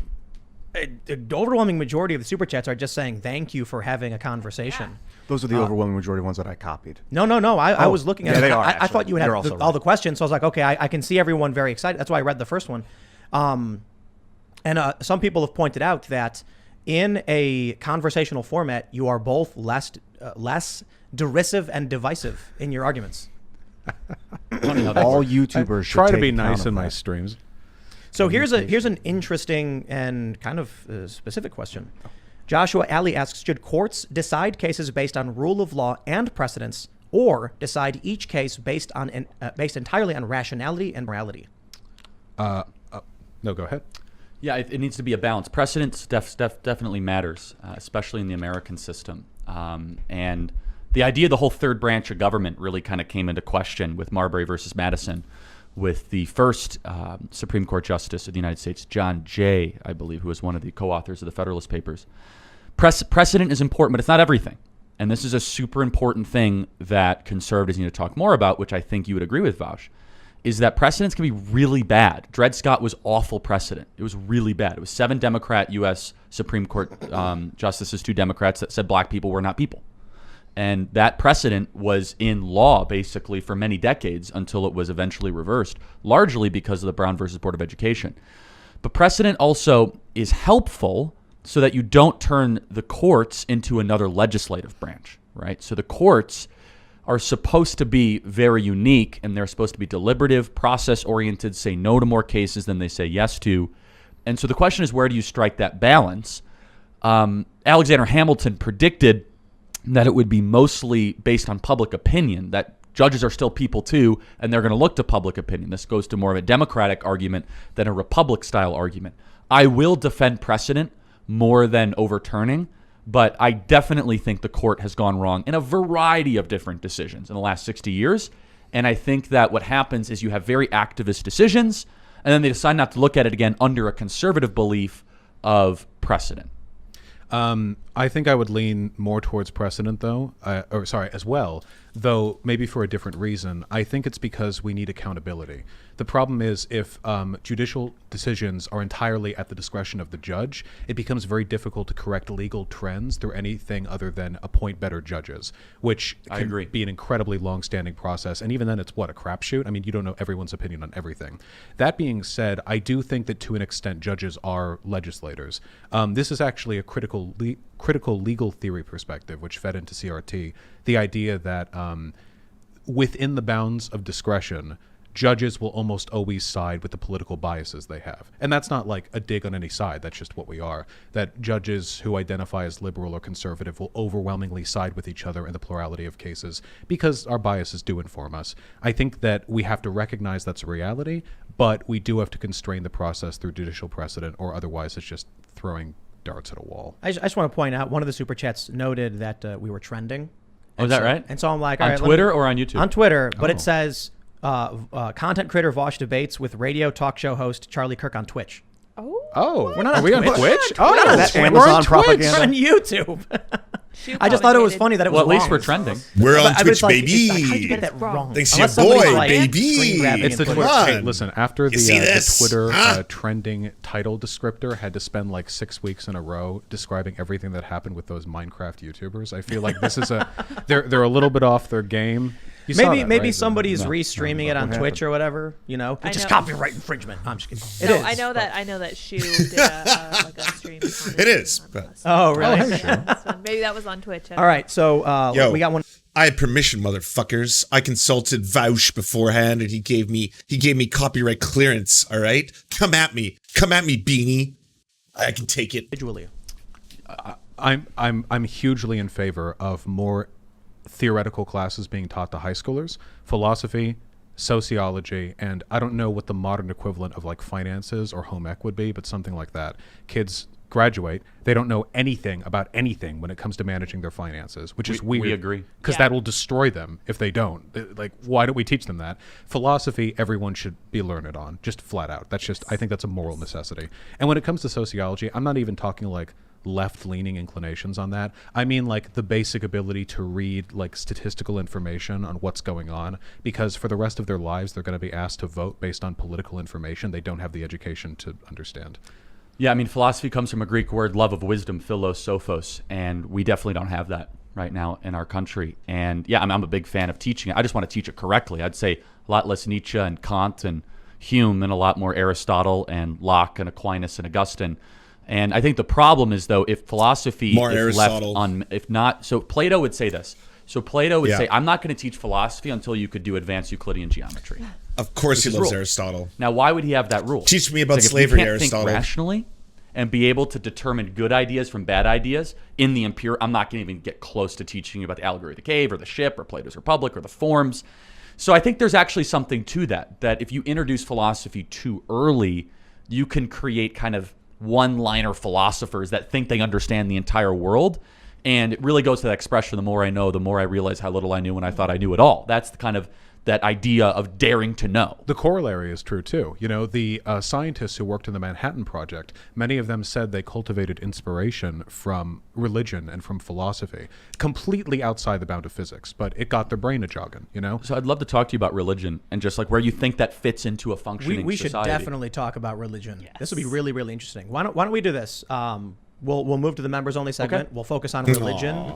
And for everybody who super chatted, I know I really wish I could get to every single question and comment, but when you guys, we ask a question and you guys have that debate, that's the point of this. So, you know, I try to do as many as we could. And I do thought like talking. I just thought it was better to let you guys talk instead you. of constantly trying to just cut off the actual discussion and the flow of things. So my apologies to everybody who super chatted. But if you go to timcast.com, become a member, we are going to now have another conversation, which I don't believe will be up by 11 p.m. this time because debating religion, I absolutely love the religious conversations we've had on this show on Timcast IRL. So it'll be my at favorite. timcast.com. Smash that like button, subscribe to this channel, share the show with your friends. And do you guys want to shout? You can follow us at Timcast IRL. You can follow me at Timcast. Do you guys want to mention any social media stuff? If you guys could subscribe to the YouTube channel and hit the bell, we'd be blessed by that. And also check out rumble.com so you don't get censored. rumbld.com. My name is Vaush, and I'm on YouTube. That's VAUSH. I don't know. Thank you. Get your vaccination and vote Biden for more censorship to add to expand upon the Don't do existing. and Talk to make your make good decisions. Make good decisions. Yeah. Yeah, there you like go. I Talk to said. your doctor about what's right for you. Don't Yeah, take seriously. medical opinions from people on the Of internet. course. but- Talk to your Side doctor effects about may voting for include- Biden. Oh yeah, that's right. Hey, depending on where you live, your doctor might say no. So I love you guys. Thank you for coming. This is great, man. There's a lot of super chats. People are pointing out like they don't even have, you don't even have to agree with anyone here. Just the fact that we're having conversation is like the spirit of freedom. I thought it was the great. first I amendment. really loved I it love when you're like freedom. naming the philosophers. The and then you're spirit like, of that freedom. was fun. I love that. That was The fantastic. extra segment, just wait. Oh boy. man, I'm stoked. For Yeah, religion. I'm not read up on religious theory. So 5 you know. proofs of God. You better be ready to go through. All right. All right, Lydia. Oh yeah, I'm also here in the corner. This is wonderful conversation. I agree with that super chat. I was actually at the bar earlier today and enjoying conversations that somebody just picked up somebody else. It's like, you know what? He's right, and I love it. I love being able to just have this kind of conversation. I really miss that about our society. So here's what I want to do. I want to have. I really want to dive in and question socialism. And we'll start with talking about religion, and then so go to timcast.com. Members only segment will be up when it's up because we're not going to go forever, but we'll probably have a good conversation. So thanks for hanging out for the live version, and we'll see you all in an hour or so over at timcast.com. Again, sincere thanks to everybody who hung out. Smash that like button on your way out, and we'll see you soon. Bye, guys. Wow.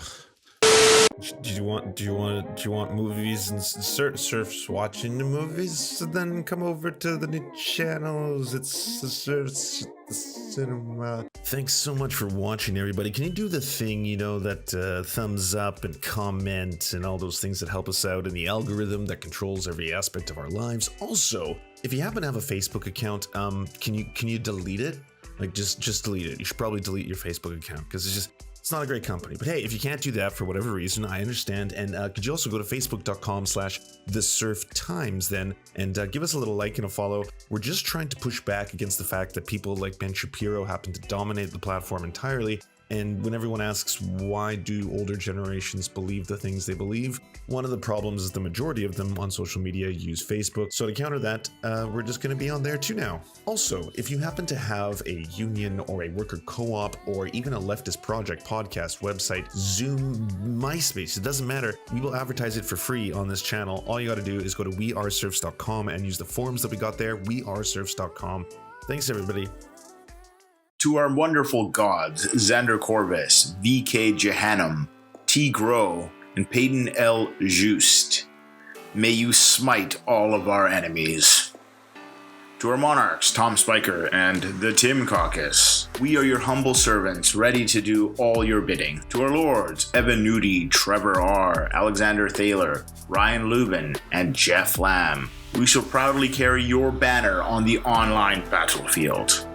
To our Knights of the Round Table, Val 9000, Jenna Tal, Dark Puppy, Quiet 185, Anna Loves Riley, Omni, Riley and Anna, Poodlehawk, Multimondi, Trevor Janis, Lemmy 101, Anthropophojack, Saren 42, Chronic the Hemphog, Phone Jenny, Radical Maniac, Ramon Acosta, Jibby Big Nuts, Violent Orchard, Sophie Baby, Political Puppy, Andreas Chiringuito, Zach Christensen, Yopi, Josh Mickelson, Todd Buckingham, and Todd Lajeunesse. We raise our glass and we raise our swords and we salute you.